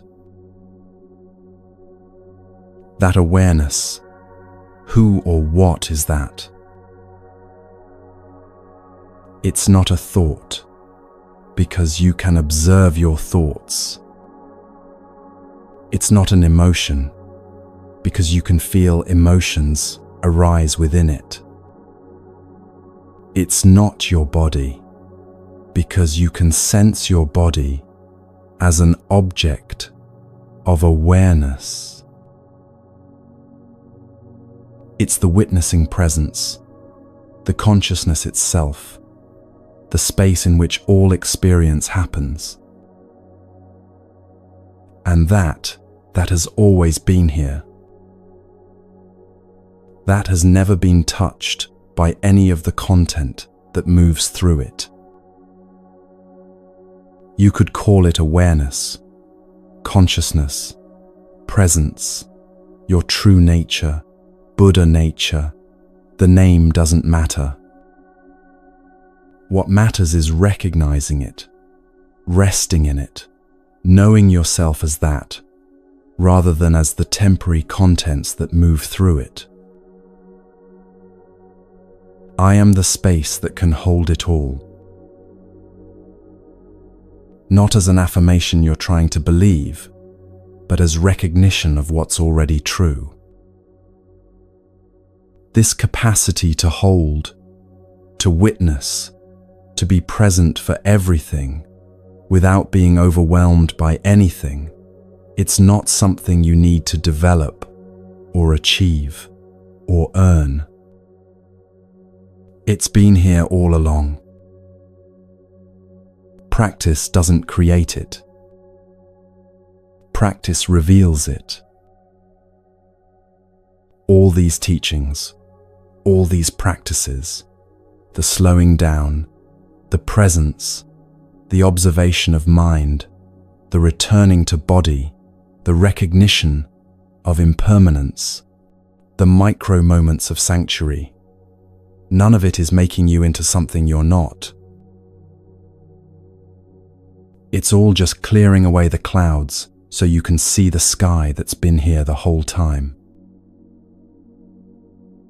You are your own light. You have always been your own light.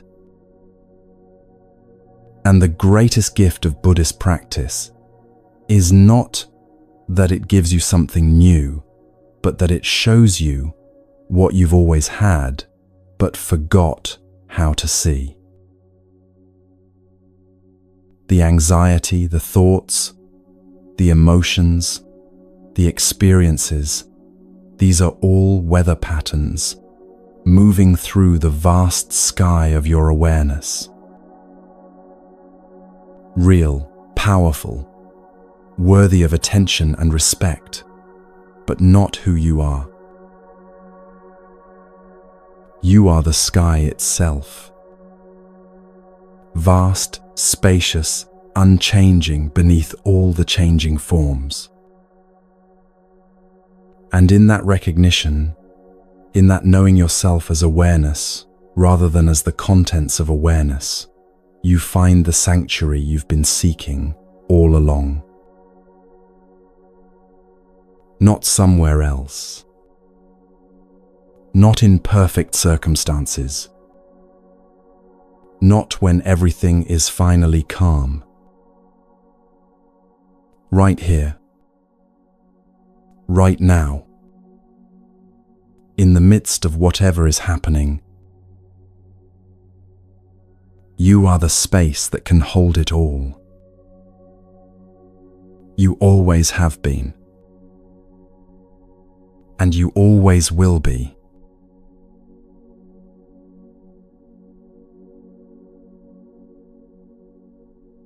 These 3 hours we've shared, they're not an ending. They're a beginning. Today is day 1 not the only day. The real practice doesn't happen while listening. It happens in your living, in your choices, in the moments when you remember to pause, to breathe, to return to yourself. The Buddha's final words to his students were, "Be a light unto yourself." You already have everything you need. The peace, the clarity, the capacity to hold it all. It's been inside you all along. And when anxiety returns, and it will, because you're human, know this. It's not failure. It's opportunity to practice, to remember what you've learned, to return to center one more time. Each return strengthens you. You're not going in circles. You're spiraling upward, growing, evolving, becoming more yourself with each practice. Be gentle with yourself on this journey. You're doing something courageous simply by seeking peace in a world that profits from your anxiety. Thank you for trusting this time with me. Know that you can return here whenever you need, whenever you want to remember. The Buddha taught something I want to leave with you. Peace comes from within. Do not seek it without.